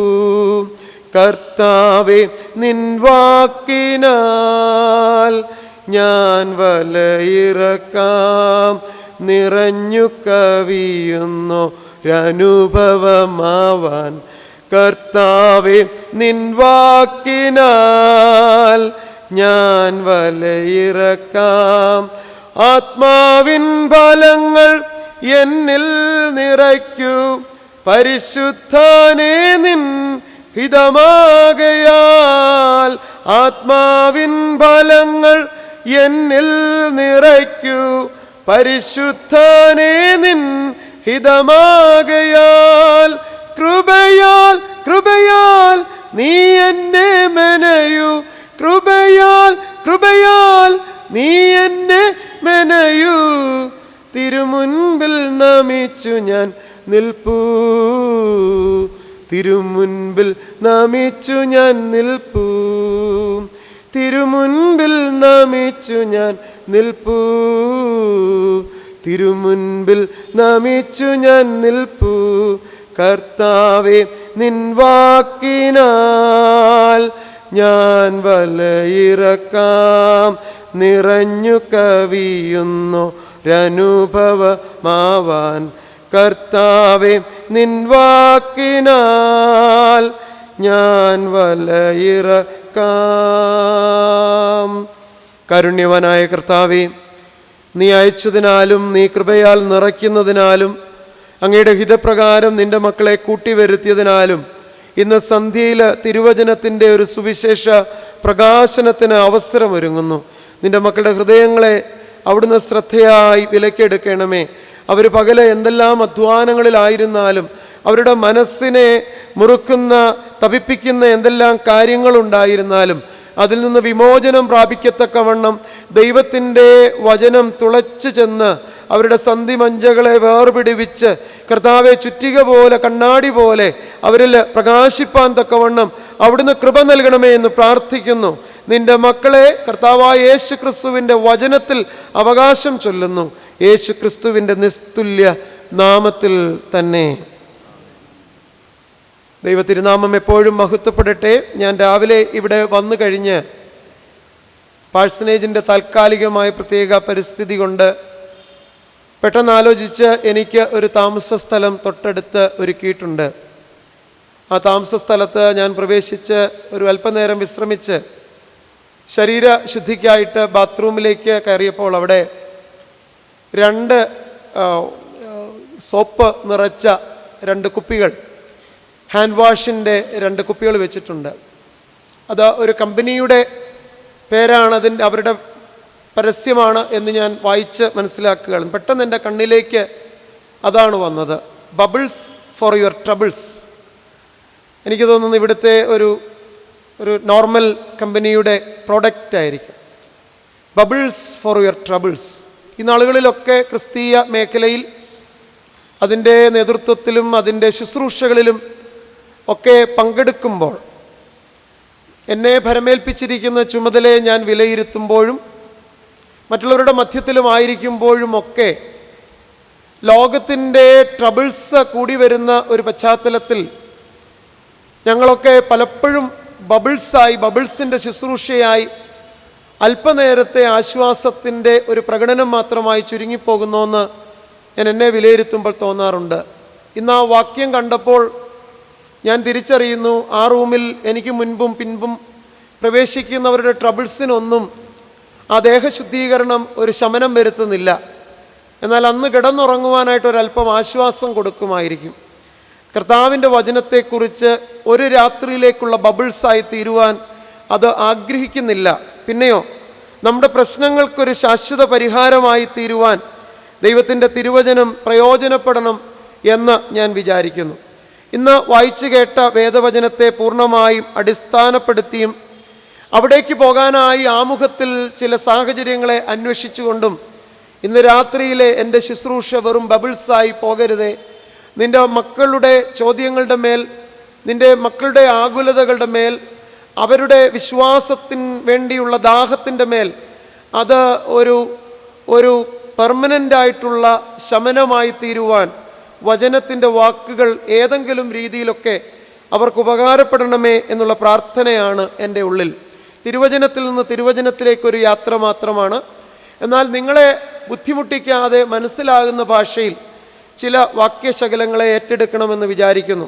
അച്ഛൻ എനിക്ക് ഫ്രം ആഷസ് ടു ഗ്ലോറി എന്ന് തീം തന്നപ്പോൾ ഞാൻ അച്ഛനോട് ചോദിച്ചു, അച്ഛാ വേദഭാഗങ്ങളുണ്ടോ? എന്നെ സംബന്ധിച്ച് ഏറ്റവും സന്തോഷമാണ് തീം നിശ്ചയിച്ചിട്ട് എന്നെ പ്രസംഗിക്കാൻ വിളിക്കുന്നത്. അത് ഡബിൾ ജോയിയാണ് അതിന് വേദഭാഗം നിശ്ചയിച്ച് എനിക്ക് നൽകുമ്പോൾ. ഞാൻ സ്ഥിരമായി ബൈബിൾ സൊസൈറ്റിയുടെ ധ്യാനം പ്രഭാതത്തിൽ എടുക്കാറുണ്ട്, പല ഗ്രൂപ്പിൻ്റേത്. അപ്പോൾ അങ്ങനെ എടുക്കുമ്പോൾ അവർ ഇപ്പോഴെന്നോട് വേദഭാഗം ചോദിക്കാറില്ല.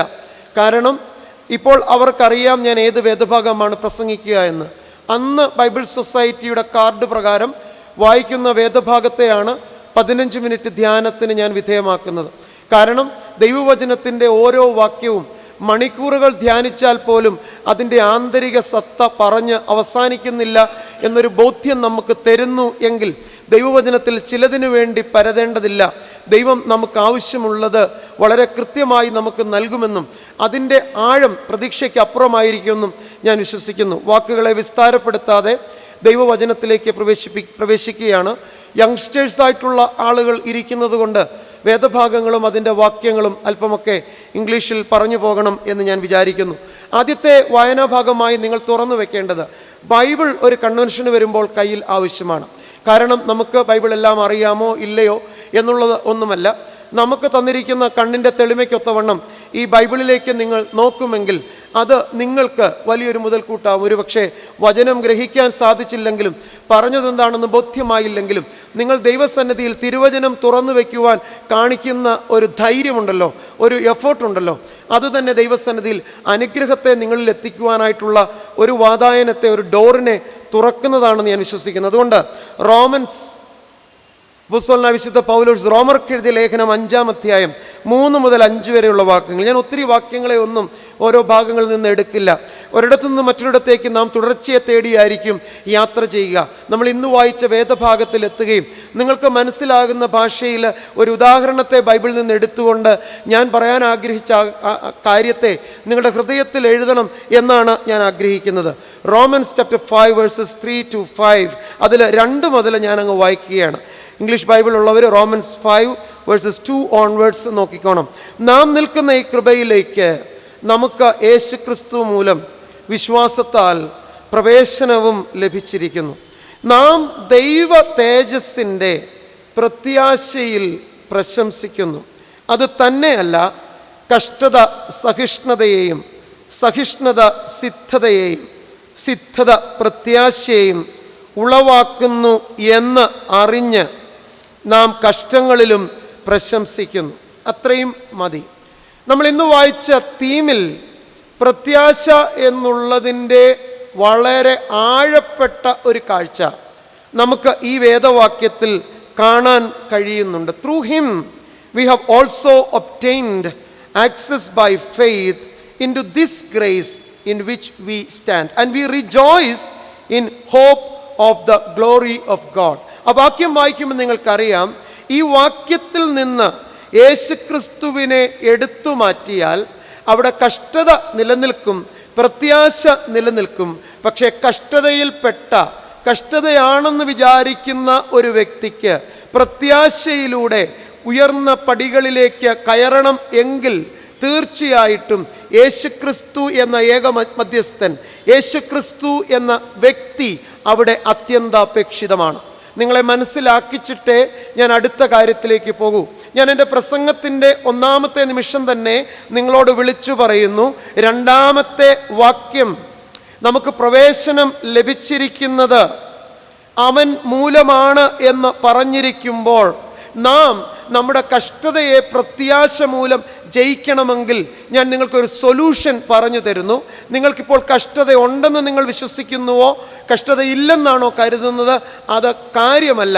നിങ്ങൾക്ക് കഷ്ടതയുണ്ടെങ്കിലും നിങ്ങൾക്ക് കഷ്ടതയില്ലെന്നാണ്. You are believing that you have no suffering and you believe you are going through suffering. ഇത് രണ്ടാണെങ്കിലും നിങ്ങളിൽ നിന്ന് ചോദിക്കുന്നത് നാം ദൈവ തേജസ്സിൻ്റെ പ്രത്യാശയിൽ പ്രശംസിക്കണം. ദൈവ തേജസ്സിന് രണ്ട് കാഴ്ചയുണ്ട്. ഇഹലോകത്തിൽ വന്ന കർത്താവായ യേശു ക്രിസ്തുവിൻ്റെ കടന്നുവരവിൻ്റെ മഹത്വം, ജാതികൾക്ക് പ്രകാശമായി തീർന്ന ഒരു തേജസ്. രണ്ടാമത്തെ തേജസ് കർത്താവിൻ്റെ രണ്ടാം വരവിൽ സകലർക്കും വേണ്ടി ഉണ്ടാകുന്ന തേജസ്സാണ്. രണ്ട് തേജസ്സിൻ്റെയും വ്യത്യാസം മനസ്സിലായോ?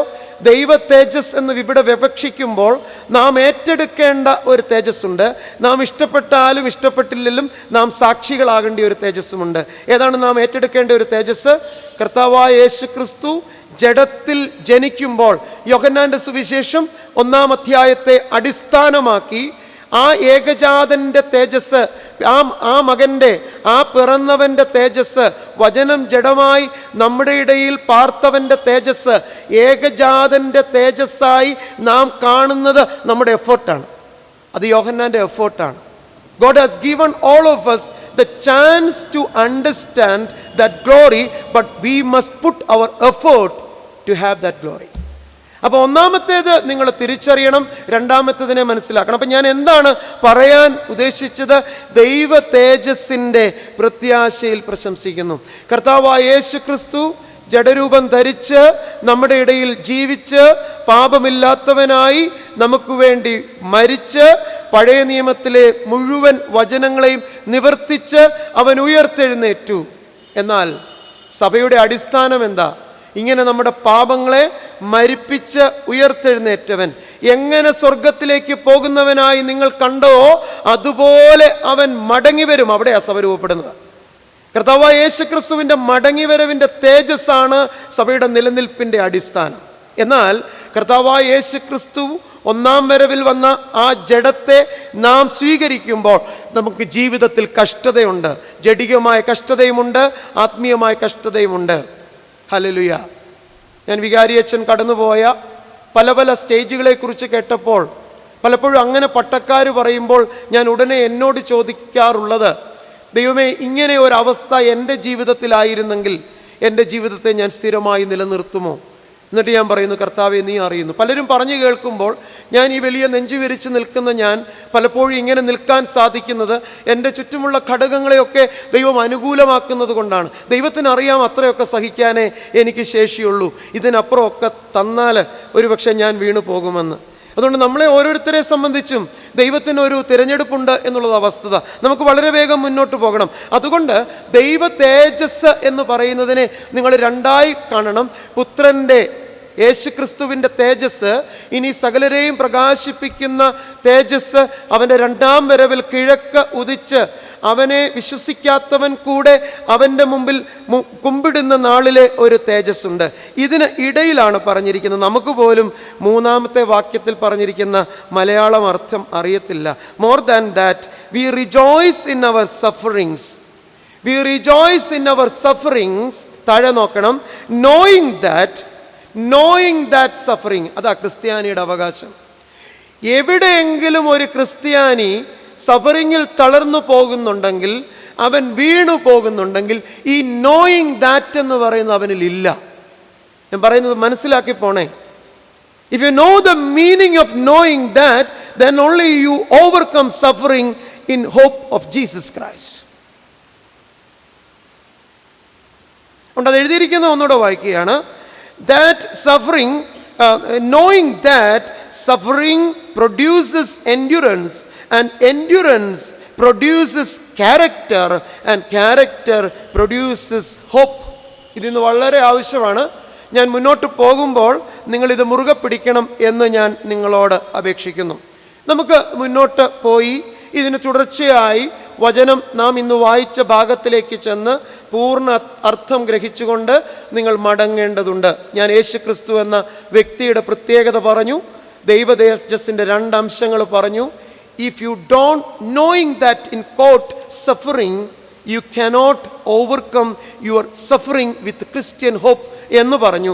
ഇത് മുറുകെ പിടിച്ചുകൊണ്ട് റോമൻസ് 8 നമുക്ക് പോകാം. ഒന്നുകൂടെ ഞാൻ പറഞ്ഞുകൊള്ളട്ടെ. ഈ റോമൻസ് ലേഖനം എപ്പിസ്റ്റൽ, ഈ റോമൻസിൻ്റെ ലേഖനവും ഹീബ്രൂസും രണ്ടും വളരെ പ്രത്യേകതയുള്ളതാണ്. ഹീബ്രൂസ് എക്സ്ക്ലൂസീവ്ലി യഹൂദ പശ്ചാത്തലമുള്ള യഹൂദന്മാർക്ക് വേണ്ടി എഴുതുന്നതാണ്. നിങ്ങളത് വായിച്ചാൽ അറിയാം, യാഗപീഠവും മഹാപുരോഹിതനും രക്തവും ബലിയുമൊക്കെയാണ് അതിനകത്തെ പരാമർശങ്ങൾ. എന്നാൽ നിങ്ങൾ റോമർക്ക് എഴുതിയ ലേഖനം നോക്കിയാൽ നിങ്ങൾ അവിടെ കാണാം, ക്യാരക്ടർ ഒരു പ്രധാന ലക്ഷ്യമാണ് അതിനകത്ത്. ജാതികൾ തകർന്നു പോകുന്നത് അവരുടെ ക്യാരക്ടറിൽ വരുത്തുന്ന മാറ്റങ്ങൾ കൊണ്ടാണ്. അവിടെ 1ഉം 2ഉം ഒക്കെ അധ്യായം വായിക്കുമ്പോൾ അത് യഹൂദന്മാരോട് പറയുന്നതേ അല്ല, അത് യവനന്മാരോടും റോമക്കാരോടും പറയുന്നതാണ്. ഹൂവർ ആർ ജെൻഡൈൽസിന് വേണ്ടി പറയുന്നതാണ്. അതുകൊണ്ട് ഈ റോമർക്ക് എഴുതിയ ലേഖനത്തിൽ നിന്ന് നമുക്കിത് മനസ്സിലാക്കാൻ ശ്രമിക്കേണ്ടതിൻ്റെ കാര്യം, നമ്മളാണ് പലപ്പോഴും സഫറിങ്സ് ഉണ്ടാകുമ്പോൾ ക്രിസ്തുവിലുള്ള പ്രത്യാശയെ പെട്ടെന്ന് കൈവിട്ട് കളയുന്നത്.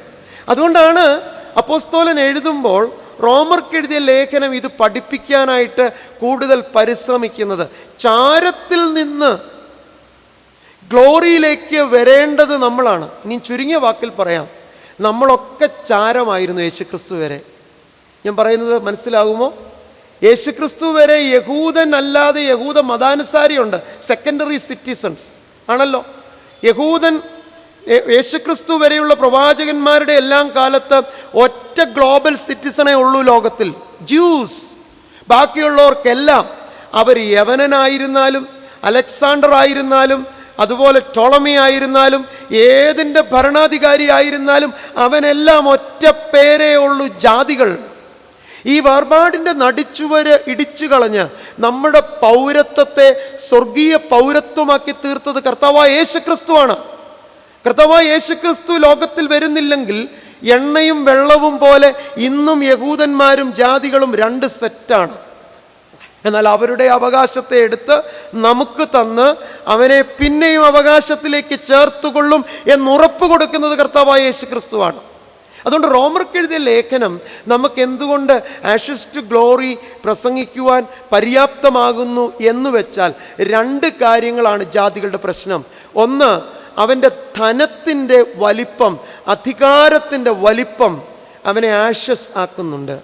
2, അവൻ്റെ തിരിച്ചറിവില്ലായ്മ അവനെ ആഷസ് ആക്കുന്നുണ്ട്. നിങ്ങൾ ചോദിക്കും, എങ്ങനെയാണ് ധനത്തിൻ്റെ വലിപ്പവും അധികാരത്തിൻ്റെ വലിപ്പവും നമ്മളെ ആഷസ് ആക്കുന്നത്? തീർച്ചയായിട്ടും 2 സന്ധ്യ ഉള്ളതുകൊണ്ട് ഞാനത് പറഞ്ഞു തന്നിട്ടേ പോവുകയുള്ളൂ. ഇപ്പോൾ ഇത് മാത്രം ധരിക്കുക, ഏറ്റവും അധികാരികളായിരിക്കുന്ന, തങ്ങളാണ് ഭരിക്കുന്നത്, യഹൂദന്മാർ കാൽക്കീഴെയാണെന്ന് കരുതുന്ന റോമൻസ്, ജെൻഡൈൽസിന് എഴുതുന്ന ഭാഗമാണിത്. ഈ എഴുതുമ്പോൾ റോമാക്കാർ യഹൂദന്മാരുടെ ഭരണാധികാരികളാണ്. എന്നാൽ അവർക്ക് പലതിലും തിരിച്ചറിവില്ല. യേശുക്രിസ്തുവിൽ അവർക്കൊരു വ്യക്തമായ തിരിച്ചറിവ് ഉണ്ടെങ്കിലേ യഹൂദന്മാർക്ക് ദൈവം കൊടുത്ത പൗരത്വത്തിലേക്ക് ജാതികൾക്ക് പ്രവേശിക്കാൻ കഴിയൂ. അതുകൊണ്ടാണ് രണ്ടാമതും ഞാനൊരു വേദഭാഗം എടുക്കുമ്പോൾ റോമൻസ് എടുക്കുന്നത്. വേദഭാഗം പറയട്ടെ, റോമൻസ് ചാപ്റ്റർ 8 വേഴ്സസ് 18 to 30. നമ്മൾ ഓടിച്ചു പോകുന്നേ ഉള്ളൂ. റോമൻസ് ചാപ്റ്റർ 8 വേഴ്സസ് 18 എല്ലാം ഞാനങ്ങ് പറയാൻ പോവുകയാണെന്ന് നിങ്ങൾ ഓർക്കേണ്ട, പെട്ടെന്ന് ശ്രദ്ധിച്ചാൽ മതി. We are coming to verse 18. English Malayalam ബൈബിളിലേക്ക് നിങ്ങൾ നോക്കിക്കൊള്ളുക. നമ്മിൽ വെളിപ്പെടാനുള്ള തേജസ് വിചാരിച്ചാൽ ഈ കാലത്തിലെ കഷ്ടങ്ങൾ സാരമില്ല എന്ന്. എൻ്റെ കൂടെ വായിക്കുന്നതെന്നല്ല കേട്ടോ, നമ്മൾ ഈ വായൊക്കെ അടച്ചു പിടിച്ചിരിക്കുന്ന കുഴപ്പമാണേ. മറ്റൊരാൾ കേൾക്കുകയൊന്നും വേണ്ട. നിങ്ങൾ എൻ്റെ കൂടെ ഈ ബൈബിളുമായിട്ട് നമുക്കിപ്പോൾ സമ്പർക്കം ഉണ്ടാകുന്നില്ല, വെറുതെ സമ്പർക്കം ഉണ്ടാകണം. ഞാൻ വായിക്കും, എൻ്റെ പള്ളിയിലെ മുഴുവൻ വാക്യങ്ങളും എൻ്റെ ജനത്തെ കൊണ്ട് മുഴുവൻ ഞാൻ വായിപ്പിക്കും. ഇപ്പോൾ അവർക്കറിയാം, അവരെൻ്റെ കൂടെ വായിച്ചോളൂ. മുരൾച്ച പോലെ കേൾക്കട്ടെ, വേർതിരിഞ്ഞ് കേൾക്കണ്ട. അപ്പം നമുക്കൊന്നിച്ച് വായിക്കാം. നമ്മിൽ വെളിപ്പെടാനുള്ള തേജസ് വിചാരിച്ചാൽ ഈ കാലത്തിലെ കഷ്ടങ്ങൾ സാരമില്ല. അവിടെ എഴുതിയിരിക്കുന്നത് ഇങ്ങനെയാണ്, for the with the glory that is to be revealed to us. നമ്മൾ കഷ്ടങ്ങൾ സഹിക്കുന്നതിൻ്റെ അടിസ്ഥാനം എന്താണെന്നറിയാമോ? The second coming of Jesus Christ. ഇത് കൺഫേം ആക്കിയിട്ട് മുന്നോട്ട് പോകണം. എനിക്ക് വെറുതെ ഇവിടെ 1 മണിക്കൂർ നിന്നിട്ട് പോയിരിക്കണ്ട. ഇത് കൺഫേം ആക്കിയിട്ട് നിങ്ങൾ മുന്നോട്ട് പോകണം. നമ്മൾ ഈ കഷ്ടങ്ങൾ സഹിക്കുന്നതിന് you confirm that you are really waiting for the presence, the parousia of Jesus Christ. You just confirm yourself. വേറെ ഒരാളെയും നോക്കണ്ട. ഞാൻ കർത്താവിനെ കാത്തിരിക്കുകയാണ്. ഈ കൺവെൻഷൻ കഴിഞ്ഞിറങ്ങുമ്പോൾ അവൻ്റെ തേജസ് ഉദിക്കുന്നെങ്കിൽ I have some rights in Christ എന്ന് ഉറപ്പിക്കാമോ ഈ സന്ധ്യയിൽ? അതുകൊണ്ട് ഞാൻ പറഞ്ഞ കഴിഞ്ഞുപോയ ഒരു കഥയെ അങ്ങനെ വിപുലീകരിച്ചുകൊണ്ടിരിക്കാതെ ഈ വാക്യത്തിലേക്ക് നോക്കുക. നമ്മിൽ വെളിപ്പെടാനുള്ള തേജസ് വിചാരിച്ചാൽ ഈ കാലത്തിലെ കഷ്ടങ്ങൾ, ആ വിചാരമാണ് ഹോപ്പ്. തിരിച്ചറിയണേ, നമ്മിൽ വെളിപ്പെടാനുള്ള തേജസ്സിനെ കുറിച്ചുള്ള കൺസിഡറേഷനാണ് hope. Otherwise no hope in us. ക്രിസ്ത്യാനിയുടെ പ്രത്യാശയും പ്രതീക്ഷയും നഷ്ടപ്പെടുന്നത് കർത്താവിൻ്റെ രണ്ടാം വരവിനെ കുറിച്ചുള്ള അവൻ്റെ വിശ്വാസത്തിന് കോട്ടം വരുമ്പോഴാണ്. രണ്ടാം വരവിൽ പൂർണ്ണ വിശ്വാസമുള്ള വ്യക്തിയുടെ ജീവിതത്തിൽ എന്തെല്ലാം ലൗകിക കഷ്ടങ്ങൾ വന്നുകൊള്ളട്ടെ, പ്രതീക്ഷിക്കാത്ത തിരിച്ചടികൾ വന്നുകൊള്ളട്ടെ, അവൻ ആ കഷ്ടത്തിൻ്റെ പ്രതിവിധിക്ക് വേണ്ടിയല്ല നോക്കുക. പിന്നെയോ അവൻ്റെ കർത്താവിൻ്റെ വരവിങ്കിൽ അവനെ രാജകുമാരനെ പോലെ നിർത്തും എന്നുള്ള ഉറപ്പിലേക്ക് അവൻ നോക്കുമ്പോൾ അവൻ്റെ തല കുനിഞ്ഞു പോകാതെ രണ്ടാമത് വരുന്ന കർത്താവിനെ കാണാൻ ഉയർത്താനാണ് എൻ്റെ തലയെന്ന് പറയുന്നതെങ്കിൽ കുനിഞ്ഞുപോയ നിന്റെ തലയെ കർത്താവിൻ്റെ വരവിനെ കാത്തിരിക്കുന്നവനാകിയാൽ നിന്റെ കഷ്ടതകളെ വിട്ടൊഴിഞ്ഞ് ഉയർത്തുവാൻ ദൈവം നിന്നെ സഹായിക്കും. ഞാൻ വളരെ വിശ്വാസത്തോടെയാണ് പ്രസംഗിക്കുന്നത്, ഉറപ്പോടെയാണ്, സംശയത്തോടെ ഞാൻ പ്രസംഗിക്കാറില്ല. അതുകൊണ്ട് ഈ വചനത്തെ നിങ്ങൾ ആഴത്തിൽ ഗ്രഹിച്ചുകൊണ്ട് മുന്നോട്ട് പോകണം. ഞാനൊരു വാക്യം വിട്ടുപോകുക. 19 വേണ്ടെന്നുള്ളതല്ല, ആകാംക്ഷയോടെ. അതിനകത്തൊരു വാക്കുണ്ട്, സൃഷ്ടി ദൈവപുത്രന്മാരുടെ വെളിപ്പാടിനെ ആകാംക്ഷയോടെ കാത്തിരിക്കുക. ഒന്നാമത്തെ വാക്യത്തിൽ വിചാരിച്ചാൽ, രണ്ടാമത്തേതിൽ ആകാംക്ഷയോടെ. 20-ാമത്തെ വാക്യം സൃഷ്ടി ദ്രവത്വത്തിന്റെ ദാസ്യത്തിൽ നിന്ന്, എന്നോട് വായിക്കുക 20 verse 20.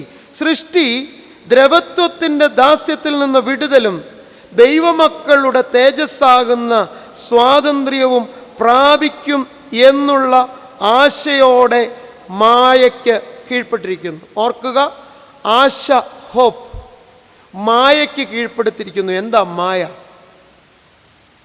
Consider your suffering. Consider your suffering. Suffering ആണ് നമ്മൾ മായയായിട്ട് കണക്കാക്കേണ്ടത്.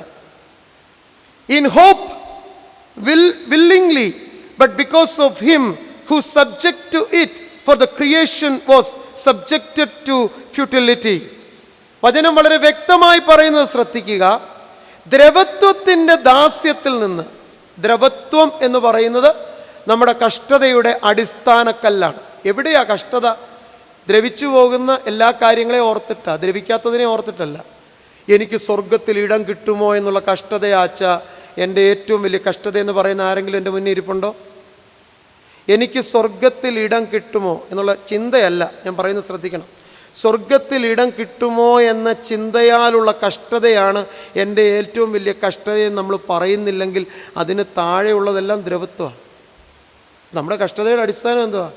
ദ്രവത്വമാണ്. അവിടെ വചനം പറഞ്ഞിരിക്കുന്നു, ദൈവമക്കളുടെ തേജസ്സാകുന്ന സ്വാതന്ത്ര്യവും പ്രാപിക്കുമെന്നുള്ള ആശയോടെ മായയ്ക്ക് കീഴ്പ്പെട്ടിരിക്കുന്നു. ഓരോ സഫറിങ്ങും മായയാണ്. ദൈവസൃഷ്ടിയുടെ തേജസ്സിന് വെളിപ്പെട്ടിരിക്കുന്നവർ കഷ്ടതയെ മായയായി കരുതിയാൽ രണ്ടാമത് വെളിപ്പെടാനുള്ള കർത്താവ് അവൻ വെളിപ്പെടുന്നവനാകയാൽ, നമ്മെ മുഖാമുഖമായി കാണേണ്ടവനാകയാൽ നമ്മുടെ മുഖം കുനിഞ്ഞിരിക്കാതെ ഉയർത്തുവാൻ അവൻ ശക്തൻ. 20-ാമത്തെ വാക്യം മുന്നോട്ട് പോകുകയാണ്. അവിടെ ഹോപ്പ് ബിക്കോസ് എന്ന് പറയുന്നുണ്ട് 21-ാമത്തെ വാക്യത്തിൽ. Why I having this hope? ഈ ഹോപ്പ് എനിക്ക് എന്തുകൊണ്ട്? ഞാൻ നേരത്തെ പറഞ്ഞു, യേശുക്രിസ്തുവിൻ്റെ ആളത്വത്തെ നമ്മൾ തള്ളിക്കളഞ്ഞതുകൊണ്ടും the person and the personality of Jesus Christ, we are not giving the value that it should be given to the person and personality of Jesus Christ. That is the root of every problem in Christian life. അതുകൊണ്ടാണ് 21-ാമത്തെ വാക്യത്തിൽ അതിനെ കീഴടക്കിയവൻ്റെ കൽപ്പന നിമിത്തം. Suffering എന്നുള്ള മോചനം ക്രിസ്തുവിനോട് കൂടെയാണ്. അവൻ്റെ തേജസ്സിന് വേണ്ടിയുള്ള കാത്തിരിപ്പാണ് അവൻ്റെ കൽപ്പനയാലാണ്. അവൻ്റെ കൽപ്പനയിൽ വിശ്വസിക്കുന്നവന്, അവൻ്റെ രണ്ടാമത്തെ വരവിൽ കാത്തിരിക്കുന്നവന് ഇത് ദ്രവത്വമാണെന്നും ദ്രവത്വത്തിനപ്പുറം എനിക്കൊരിടമുണ്ടെന്നുമുള്ള കാത്തിരിപ്പ്. ഇതിന് നമ്മളെ സഹായിക്കുന്നത് എന്താ? പെട്ടെന്ന് പറഞ്ഞ് ഇന്നത്തെ വേദഭാഗത്തിലേക്ക് നമുക്ക് വരാം. അതിന് നമ്മളെ സഹായിക്കുന്നത് 23-ാമത്തെ വാക്യത്തിൽ, and not only the creation but we ourselves who have the first fruits of the spirit. ആത്മാവ് എന്ന ആദ്യദാനം. മനസ്സിലാകുന്ന ഭാഷയെ പറയാം. ക്രിസ്ത്യാനിയെ സഫറിങ്ങിൽ പിടിച്ചു നിർത്താൻ സഹായിക്കുന്നത്, അവൻ്റെ അമ്മയ്ക്കും അപ്പനും ചില കഷ്ടതയ്ക്ക് വാക്കില്ല, അവൻ്റെ പങ്കാളിക്ക് അവളുടെ പങ്കാളിക്ക് കഷ്ടതയിൽ ചില വാക്കില്ല, ആത്മാർത്ഥ സുഹൃത്തിന് ചില വാക്കില്ല. ഞാൻ നിങ്ങളോട് ഉറപ്പ് പറയുന്നു, വിശ്വസിച്ചുകൊണ്ട് പറയുന്നു, ഇൻ സഫറിങ് ആത്മാവ് എന്ന first fruit, spirit the first fruit is strengthening us. ക്രിസ്തു അതുകൊണ്ടാണ് കാര്യസ്ഥൻ എന്ന് പറഞ്ഞാൽ എന്താ? തലവേദന വരാതെ നമ്മുടെ പ്രോപ്പർട്ടീസ്, നമ്മുടെ പൊസഷൻസ് നോക്കുന്ന ആളാണ് കാര്യസ്ഥൻ, കൗൺസിലർ. നമുക്ക് തലവേദന വരാതെ, നമുക്ക് സഫറിങ് വരാതെ. അപ്പോൾ സഫറിങ്ങിലേക്ക് നാം ആയിപ്പോകാതിരിപ്പാനും സഫറിങ്ങിൽ നിന്ന് നാം അതിനെ ഓവർകം ചെയ്യാനും ഒറ്റ ഒരു പടി മാത്രമേ ഉള്ളൂ, ആത്മാവ് എന്ന ആദ്യദാനം. ആത്മാവെന്ന ആദ്യദാനം കൊണ്ട് അവർക്ക് ലഭിച്ചിരിക്കുന്ന നാമം നമ്മുടെ ശരീരത്തിൻ്റെ വീണ്ടെടുപ്പായ പുത്രത്വത്തിന് കാത്തുകൊണ്ട് ഉള്ളിൽ ഞരങ്ങുന്നു. ശരീരത്തിൻ്റെ വീണ്ടെടുപ്പായ പുത്രത്വം, അതിന്ന് ഞങ്ങൾക്ക് വ്യക്തമായി മനസ്സിലാകുന്ന ഭാഷയിൽ ഞാൻ പറഞ്ഞ് അവസാനിപ്പിക്കുന്നതിന് മുമ്പ് പറഞ്ഞു തരും എന്ന് പറയട്ടെ. 26-ാമത്തെ വാക്യത്തിലേക്ക് വരിക. ഞാൻ പറയുന്നതെല്ലാം തുടർച്ചയാണ്. ക്രിസ്തുവിലാണ് തുടങ്ങിയത്, അവിടുന്ന് ആത്മാവിലേക്ക് എത്തി. ഇനി ഞാൻ പറയുന്നത് ആത്മാവിനെ കുറിച്ചാണ്. ഇത് വളരെ മനസ്സിലാകുന്ന ഭാഷയിൽ പറയുന്നത് ഞാൻ വീണ്ടും ആവർത്തിക്കാം. വേഴ്സ് 26, ഔവണ്ണം തന്നെ ആത്മാവ് നമ്മുടെ ബലഹീനതയ്ക്ക് തുണ നിൽക്കുന്നു. We know nothing, we know nothing. Spirit helps us in our weakness. നിങ്ങൾ നോക്ക, 26-ാം വാക്യം 27-ാം വാക്യം മുഴുവൻ നോക്കിയാൽ അറിയാം, ഹ്യൂമൻ ക്യാരക്ടറിനൊരു സ്ട്രെങ്ത് ഇല്ല. ഹ്യൂമൻ ക്യാരക്ടർ അതിൽ തന്നെ വീക്കാണ്. എന്നെനിക്ക് വലിയ സങ്കടമാണ്. നമ്മൾ ക്രിസ്ത്യാനികൾ ഒത്തിരി വീക്കായിപ്പോയി. 2 പോയിന്റ് ഞാൻ പറഞ്ഞു. വരുന്നതൊക്കെ അവിടെ നിൽക്കട്ടെ. കർത്താവിൻ്റെ അവൻ്റെ ആളത്വത്തെക്കുറിച്ച് നമുക്കൊരു സന്തോഷമുള്ള മനസ്സില്ല. അവൻ്റെ ആത്മാവിൻ്റെ പ്രവൃത്തിയെക്കുറിച്ച് നമ്മുടെ ശരീരത്തിനൊരു തിരിച്ചറിവില്ല. ആരൊക്കെയോ എവിടെയൊക്കെയോ പ്രസംഗിക്കുന്നുണ്ട്, അങ്ങനെയല്ല. ഇതൊന്ന് കൺഫേം ചെയ്ത് ഈ 2 രാത്രികൾ ഞാൻ നിങ്ങളുടെ കൂടെ നിൽക്കുക. ഇത് നിങ്ങളൊന്ന് കൺഫേം ചെയ്ത്, ഇവിടെ പറയുന്നു നമ്മുടെ ബലഹീനതയിൽ we have only one hope, spirit helps us in our weakness. ഞാൻ പറയുകയാണ്, അവിടുത്തെ വാക്യത്തിൽ മലയാളത്തിൽ എഴുതിയിരിക്കുന്നത് പറയുകയാണ്, നിങ്ങൾ മനസ്സിലാക്കിയോ. ആത്മാവ് തുണ, ആത്മാവിൻ്റെ പക്ഷപാതം, ആത്മാവിൻ്റെ ചിന്ത. ആമേൻ. 30-ാമത്തെ വാക്യത്തിൽ അവസാനിപ്പിക്കുക. If you are guided by the true spirit, first fruit of Jesus Christ the spirit, if you are guiding with the spirit, 30-ാമത്തെ വാക്യം നമുക്ക് സംഭവിക്കും. അതാണ് ഈ കഷ്ടതയുടെ ഞെരുക്കത്തിൽ നിന്നും ദാസ്യത്തിൽ നിന്നും. ഞെരുക്കം ആഷസാണ്, ദാസ്യം ആഷസാണ്, ബലഹീനത ആഷസാണ്, ഇതെല്ലാം നമ്മുടെ തകർച്ചയാണ്, ആഷസാണ്. പക്ഷെ 30-ാമത്തെ വാക്യം നോക്കിയേ, മുൻ നിയമിച്ചവരെ വിളിച്ചും വിളിച്ചവരെ നീതീകരിച്ചും നീതീകരിച്ചവരെ തേജസ്കരിച്ചും ഇരിക്കും. മുൻ നിയമിച്ചവരെ വിളിച്ചും വിളിച്ചവരെ നീതീകരിച്ചും നീതീകരിച്ചവരെ തേജസ്കരിച്ചും. കണ്ടോ, ക്രിസ്ത്യൻ ലൈഫിനായി നമ്മളെ വിളിക്കുമ്പോൾ, ആമേൻ, ആ വിളിയെ നമ്മൾ ഉറപ്പാക്കിയാൽ വി വിൽ ബി ജസ്റ്റിഫൈഡ്. നമ്മുടെ ജസ്റ്റിഫിക്കേഷൻ നമ്മൾ ഉറപ്പാക്കിയാൽ, ഇവിടെ പറയാതെ പോകുന്ന ഒരു കാര്യമുണ്ട്, ബൈബിളിൽ അതുണ്ട്, we will be sanctified. If we confirm our sanctification, definitely we will be glorified. എത്ര കൃത്യ വചനം. എന്നോട് ഞാൻ ചോദിക്കുക, എനിക്ക് അങ്ങനെ ഓടിപ്പോകേണ്ട താല്പര്യമില്ല. യേശു ക്രിസ്തു എന്ന വ്യക്തിയുടെ ആളത്വത്തെ ഒരു ഹ്യൂമൻ ബീയിങ്ങിൻ്റെ വലിയ പ്രസൻസായി, ആളത്വമായി, പേഴ്സൺ ആൻഡ് പേഴ്സണാലിറ്റിയായി നിങ്ങൾ അംഗീകരിക്കുന്നു. ബേത്ലഹേമിൽ ജനിച്ച കർത്താവിൻ്റെ ഒലിവുമലയിലുള്ള ക്ഷയം തട്ടാത്ത വരവിനെ നിങ്ങൾ, ആ തേജസ്സിനെ നിങ്ങൾ അംഗീകരിക്കുന്നുവോ? ആ തേജസ്സിലേക്ക് നിങ്ങളെ നയിക്കുന്ന പരിശുദ്ധാത്മാവിന് നിങ്ങൾ ഗൗരവം കൊടുക്കുന്നുവോ? അങ്ങനെയെങ്കിൽ നിങ്ങൾ വിളിക്കപ്പെട്ടവരായി, നീതീകരിക്കപ്പെട്ടവരായി, വിശുദ്ധീകരിക്കപ്പെട്ടവരായി തേജസ്കരണത്തിലേക്ക് പ്രവേശിക്കും എന്ന് ഞാൻ 100% നിങ്ങൾക്ക് ഉറപ്പ് തരുന്നു. സമയം വളരെ മുന്നോട്ട് പോകുന്നത് കൊണ്ട് ഞാൻ കൊരിന്ത്യ ലേഖനത്തിലേക്ക് വരിക. അവിടെ നിങ്ങളോട് ഈ പറഞ്ഞതെല്ലാം എനിക്ക് ബോധ്യമാക്കി തന്ന് അവസാനം 2 വാക്യങ്ങളല്ലേ വായിച്ചുള്ളൂ. എന്നാൽ അവിടെ എങ്ങനെയാണ് നമുക്ക് ആഷസിൽ നിന്ന് ഗ്ലോറിഫിക്കേഷനിലേക്ക് എത്താൻ കഴിയുക? In this life, not in after life. ഈ ജീവിതത്തിൽ തന്നെ വെണ്ണീറിൽ നിന്ന് മഹത്വത്തിലേക്ക്, ദൈവ ഇഷ്ടത്തിൻ്റെ പൂർണ്ണതയിലേക്ക് നമ്മെ എങ്ങനെ ചലിപ്പിക്കാൻ കഴിയുമെന്ന് പറഞ്ഞ് എനിക്ക് അനുവദിച്ച സമയത്തിൻ്റെ ഇടയിൽ ഞാനത് അവസാനിപ്പിക്കും. വന്നല്ലോ, തുറന്നല്ലോ, ഒന്നിച്ചു വായിക്കാം. 1 Corinthians chapter 15 verses 42 onwards.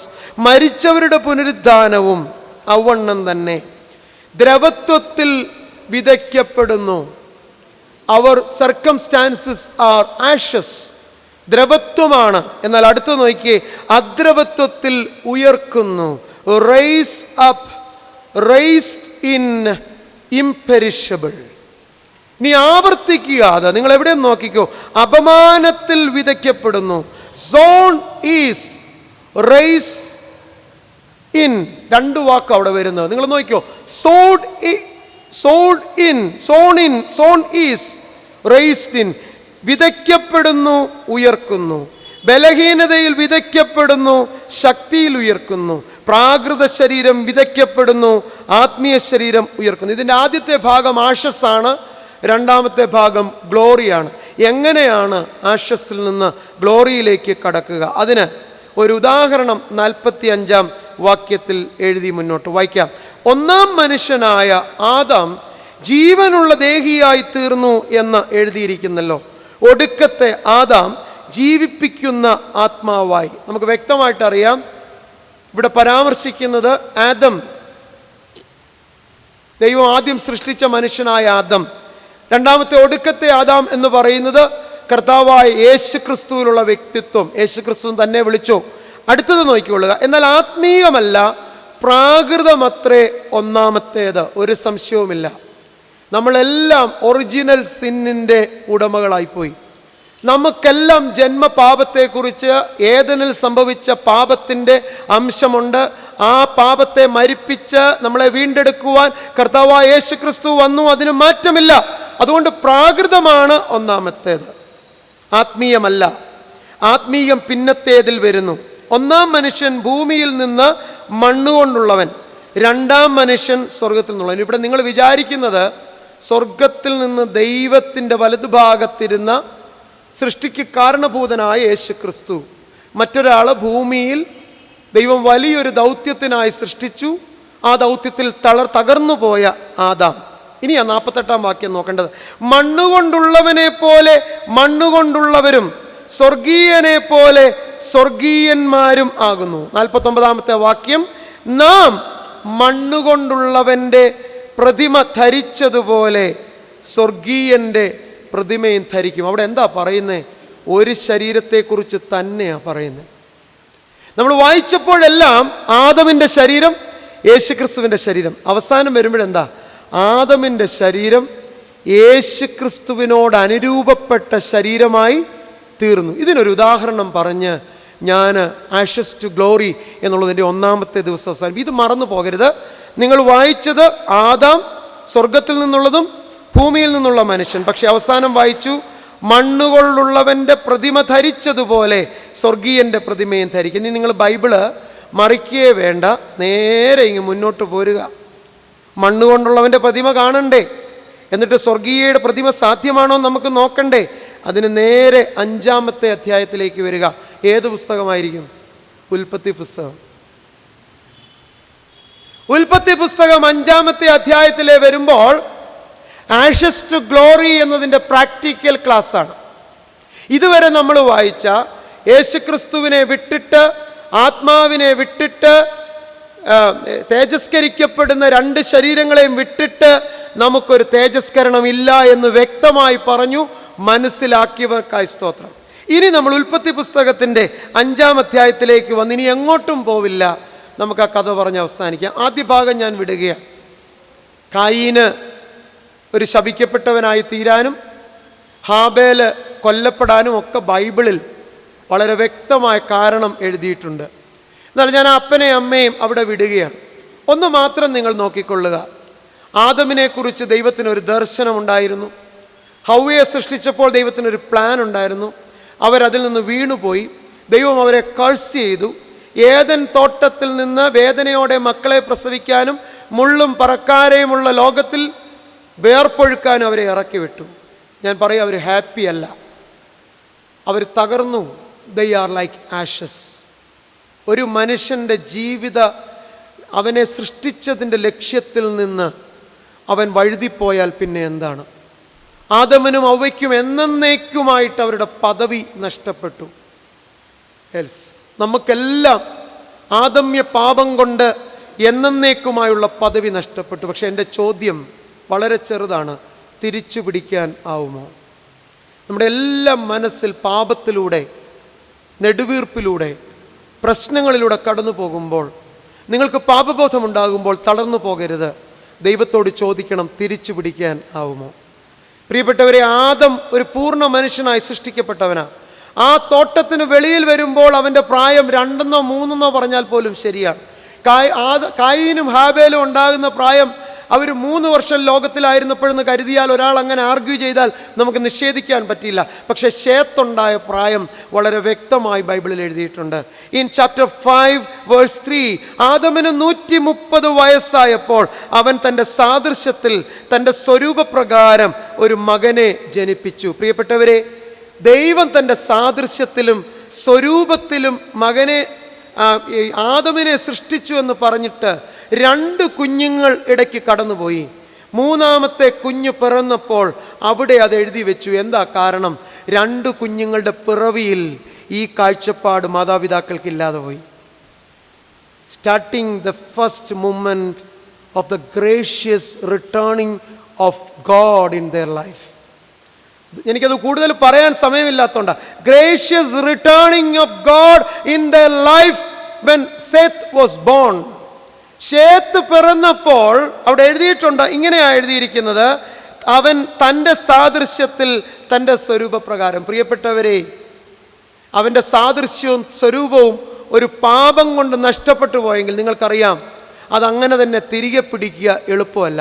ഇനി ഞാൻ നിങ്ങളോട് പറയാം, നഷ്ടപ്പെട്ടു പോയ സാദൃശ്യവും സ്വരൂപവും നഷ്ടപ്പെട്ടു പോകേണ്ടതാത്തതായിരുന്നു എന്ന് നിങ്ങൾ ചിന്തിക്കുന്നതാണ് ഓരോ ക്രിസ്ത്യാനിയുടെയും ജീവിതം. പാപിയല്ലാത്ത ആരും ഈ ലോകത്തിലില്ല. എന്നാൽ ഞാൻ പാപം ചെയ്യരുതാത്തവനായിരുന്നു എന്ന് ചിന്തിച്ചാൽ മതി. നിന്റെ പാപം എത്ര കടിഞ്ചുമപ്പായിരുന്നാലും ഹിമം പോലെ വെളുപ്പിക്കുമെന്ന് പറഞ്ഞ ദൈവത്തിൻ്റെ ശക്തി അവിടെ വെളിപ്പെടും. അതുകൊണ്ട് സാദൃശ്യപ്രകാരം സ്വരൂപം എന്ന് വന്നാൽ അവൻ്റെ പുറത്തെ ശരീരത്തിൽ നിന്ന് ദൈവത്തിൻ്റെ തേജസ് എടുത്തു മാറ്റപ്പെട്ടു.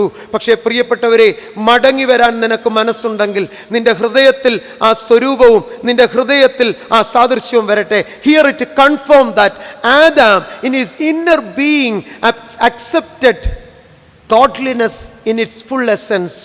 അതുകൊണ്ട് അവൻ കുഞ്ഞിന് പേരിട്ട് എന്താണെന്നറിയാമോ? ശേത്ത്. ഹല്ലേലൂയ. സമർപ്പണം എന്ന് പേരിട്ടു, ഡെഡിക്കേഷൻ. ആദ്യത്തെ കുഞ്ഞിൻ്റെ പേരെന്നാണെന്നറിയാമോ? കയീൻ എന്ന് പറഞ്ഞാൽ, അത് പറഞ്ഞാലേ നിങ്ങൾക്ക് മനസ്സിലാവുള്ളൂ. വേൾഡ്ലി ട്രഷർ കുഞ്ഞിനിട്ട പേരാണ്, ലൗകിക സമ്പാദ്യം. 2-ാമത്തെ കുഞ്ഞിൻ്റെ പേരിൻ്റെ അർത്ഥം എന്നാണെന്നറിയാം? ശ്വാസം. ദൈവം ശ്വാസം നൽകി ഇവരെ സൃഷ്ടിച്ചു. അവർ പറയാതെ പറഞ്ഞു, ഞങ്ങളും ശ്വാസം നൽകുന്നവരായി. ഓക്കെ, ഞങ്ങൾ ശ്വാസം കൊടുത്തു, ഒരു കുഞ്ഞ് ഞങ്ങൾക്ക് പിറന്നു. നീ സൃഷ്ടിച്ചതല്ല, ഞങ്ങൾക്ക് ലോക സമ്പാദ്യമായ ഒരു കുഞ്ഞിനെ ലഭിച്ചു. Where that 2 personalities. എന്ത് ചെയ്യും? ലൗകിക സമ്പാദ്യം എന്ത് ചെയ്യും? ഇരുട്ടിലേക്ക് പോയി. ഇന്നും അങ്ങനെ തന്നെ.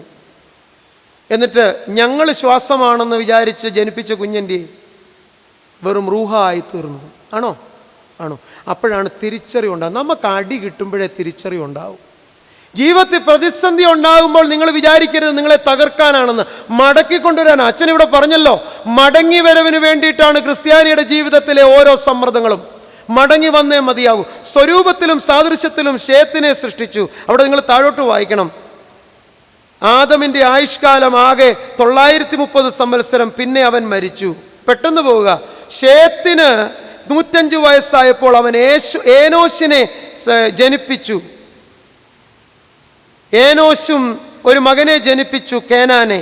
എന്നാൽ അവിടെ ഒരു വാക്യം എഴുതി വെച്ചിട്ടുണ്ട് ഏനോശിന്റെ ജനനത്തെക്കുറിച്ച്. ആരെങ്കിലും ഒരാളൊന്ന് വായിച്ചേ.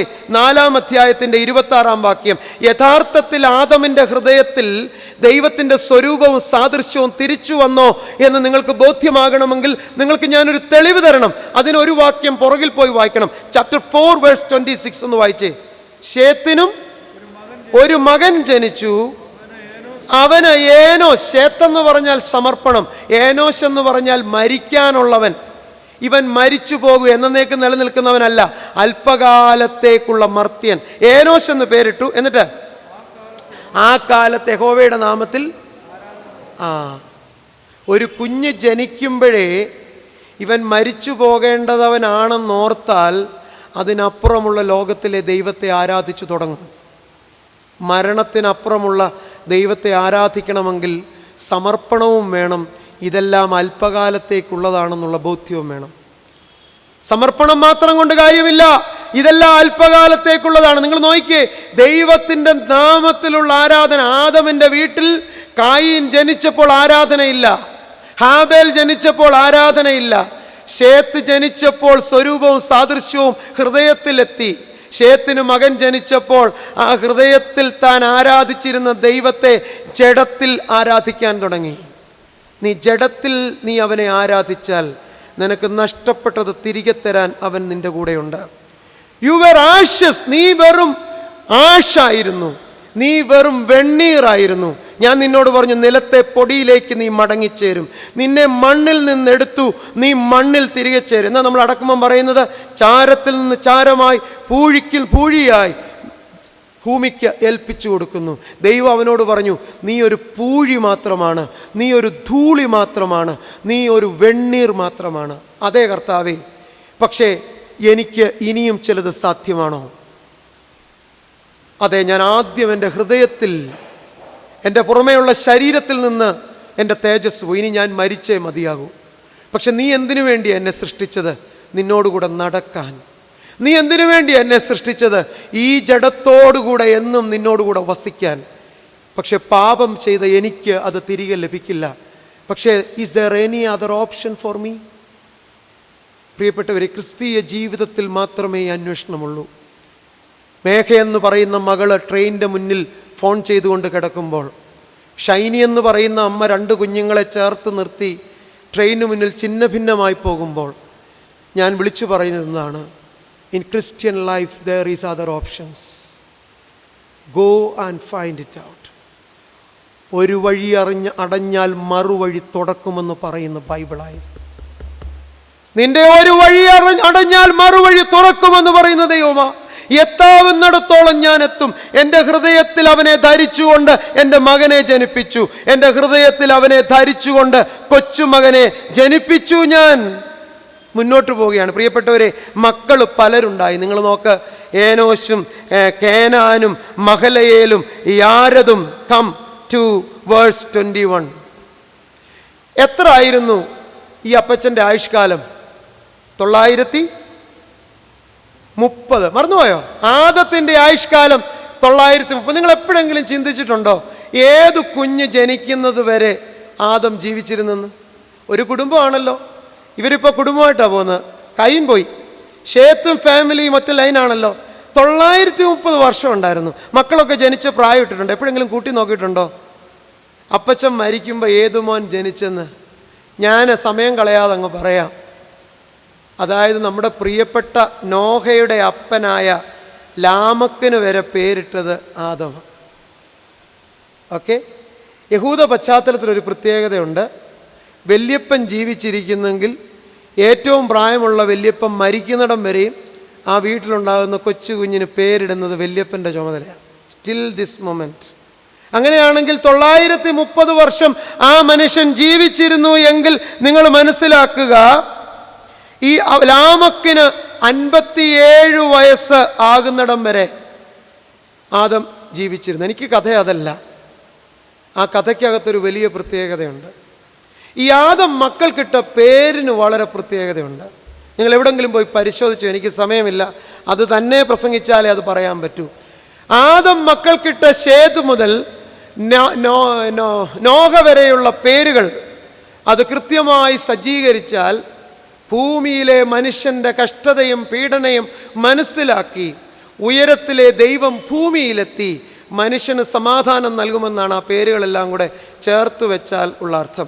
ഇനി ഒരു പേരിൻ്റെ അർത്ഥം മാത്രം ഞാൻ പറയാം. മെതൂശലേഹ് എന്ന പേരിൻ്റെ അർത്ഥം അവൻ്റെ മരണം കൊണ്ടുവരുമെന്ന. ആർക്കെങ്കിലും ഗണിച്ചു പറയാമോ അവൻ്റെ മരണം എന്തു കൊണ്ടുവരുമെന്ന പേരിട്ടപ്പോൾ അപ്പച്ചൻ പറഞ്ഞു? എത്ര നാൾ മുമ്പാ മെതൂശലേഹ് ജീവിച്ചത്? എത്ര വർഷമാണ്? 969, ഏറ്റവും കൂടുതൽ കാലം ജീവിച്ചു. അവൻ ജനിച്ചപ്പോൾ അപ്പൻ പേരിട്ടു അവൻ്റെ മരണം കൊണ്ടുവരുമെന്ന്. അപ്പോൾ അവൻ്റെ മരണത്തെക്കുറിച്ച് വരെ ആർക്കറിയായിരുന്നു? ആദമിനറിയായിരുന്നു. എന്തുകൊണ്ടാണ്? പുറത്തു നിന്ന് നഷ്ടപ്പെട്ടു പോയ ദൈവതേജസ് ഉള്ളിൽ അങ്ങ് പിടിച്ചു. സ്റ്റെപ്പ് ബൈ സ്റ്റെപ്പ് നഷ്ടപ്പെട്ട ദൈവത്തിലേക്ക് കയറി. അതിൻ്റെ ഒന്നാമത്തെ പടി ആരാധന തുടങ്ങിയത്. അവിടെ നിർത്തിയില്ല. ആ വീടെന്നും ശുദ്ധീകരണത്തിൻ്റെ വീടായിരുന്നു. ഓരോ തലമുറകൾ കഴിയുമ്പോഴും ആദാം തൻ്റെ തലമുറയെ ശുദ്ധീകരിച്ചു. എന്തായിരുന്നു ആ മനുഷ്യൻ്റെ ഹൃദയത്തിലുള്ള ലക്ഷ്യമെന്ന് ആരോടും പറഞ്ഞില്ല. എന്നാൽ ആ ലക്ഷ്യം ഉറപ്പാക്കിയിട്ട് ആ മനുഷ്യൻ കണ്ണുകളെ അടച്ചു കളഞ്ഞു. എന്താ ലക്ഷ്യം ഉറപ്പാക്കുക എന്ന് പറയുന്നതെന്നറിയാമോ? ഹാനോക്കിനെ കുറിച്ചൊന്ന് വായിക്കുക. ഹാനോക്കിന് 65 വയസ്സായപ്പോൾ അവൻ മെതൂശലേഹിനെ ജനിപ്പിച്ചു. മെതൂശലേഹ് ജനിച്ച ശേഷം ഹാനോക്ക് 300 സംവത്സരം ദൈവത്തോടുകൂടെ നടക്കുകയും പുത്രന്മാരെയും പുത്രിമാരെയും ജനിപ്പിക്കുകയും ചെയ്തു. അവൻ്റെ ആയുഷ്കാലം 365 സംവത്സരമായിരുന്നു. ഹാനോക്ക് ദൈവത്തോടുകൂടെ നടന്നു. ശ്രദ്ധിച്ചു വായിക്കണേ. ദൈവം അവനെ എടുത്തുകൊണ്ടതിനാൽ നമുക്കൊന്ന് ഫ്ലാഷ് ബാക്കിലേക്ക് പോകണം. What was the daily routine of Adam before he sinned before God? നിങ്ങൾ പറയണം എങ്ങും നോക്കാതെ. What was the daily routine of Adam before he sinned before God? വൈകുന്നേരം ദൈവം തോട്ടത്തിലെത്തും, അവൻ്റെ കൂടെ നടക്കുക. ആണോ? ആ നടപ്പ് പാപം ചെയ്തപ്പോൾ എന്നേക്കുമായി നിന്നു. ആദം ഒരു തീരുമാനമെടുത്തു. എനിക്കല്ലേ നടക്കാൻ പറ്റാതുള്ളൂ, അല്ലേ? എൻ്റെ കൊച്ചുമകനെ നടത്തിയാലോ? തീരുമാനം എടുക്കും. നമ്മൾ പറയുന്നത് നമ്മുടെ അപ്പച്ചൻ നല്ല വിശ്വാസിയായിരുന്നു, കൊച്ചുമകൻ പോരാ. എന്നാൽ ഞാനൊരു റിവേഴ്സ് ഓർഡർ പഠിപ്പിക്കുക. നഷ്ടപ്പെട്ടു പോയത് തിരിച്ചു പിടിച്ചിരിക്കുന്ന അപ്പനെ അറിയാമോ? കാണിച്ചു തരാം അപ്പനെ. പ്രിയപ്പെട്ടവരെ, ദൈവം ഒരു കാര്യം ചെയ്തു. അവൻ്റെ heart ബ്രേക്കായി മരിക്കാതിരിക്കാനാ.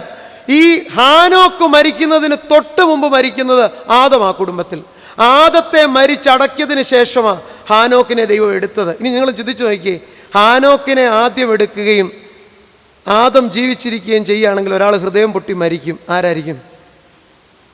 Do you believe that? Bible വായിക്കുമ്പോൾ ഇങ്ങനെയൊക്കെ ചിന്തിക്കണം കേട്ടോ. എന്തിനാണ് ചിലർ ആദ്യം മരിക്കുന്നത്? എന്തിനാണ് ചിലർ പിന്നെ മരിക്കുന്നത്? ഞാൻ വിശ്വസിക്കുന്നു ദൈവത്തോടുകൂടെ നടന്നവൻ, ദൈവത്തെ തൊട്ട് നോക്കിയവൻ, ദൈവം വിറ്റി ആയിട്ട് നിന്നവൻ, ദൈവത്തെ കണ്ടവൻ, ദൈവം തേജസ് ഉടുപ്പിച്ചവൻ, ഇനി ഒരു രക്ഷയില്ല മരിക്കാതെ സ്വർഗത്തിപ്പാൻ. But he decided, oh Lord, I can do one thing. It is not possible for me to attain what I lost, but it is possible for my generation. One of them will be like me before I sinned. I will make one of them as you wish. ചാരത്തിന് glorification സാധ്യമാണോ? നിങ്ങൾ പറയണോ എന്നോട്? ആണോ aunty? Aunty, is it possible? Adam ഒരു ചാരമായിരുന്നു. കൊച്ചുമകനെ സ്വർഗത്തിൽ കയറ്റുമ്പോൾ ഞാൻ ആൻറ്റിയുടെ മുഖത്ത് നോക്കി ചോദിക്കുക, ആദത്തിന് സ്വർഗം കിട്ടുമോ ഇല്ലയോ? You confirmed. ചിലപ്പോൾ നേരത്തെ നമ്മൾ പറഞ്ഞു കാണും പാപം ചെയ്തുകൊണ്ട് കിട്ടത്തില്ലെന്ന്. പക്ഷേ this evening you confirm that Adam will be there before God with full right.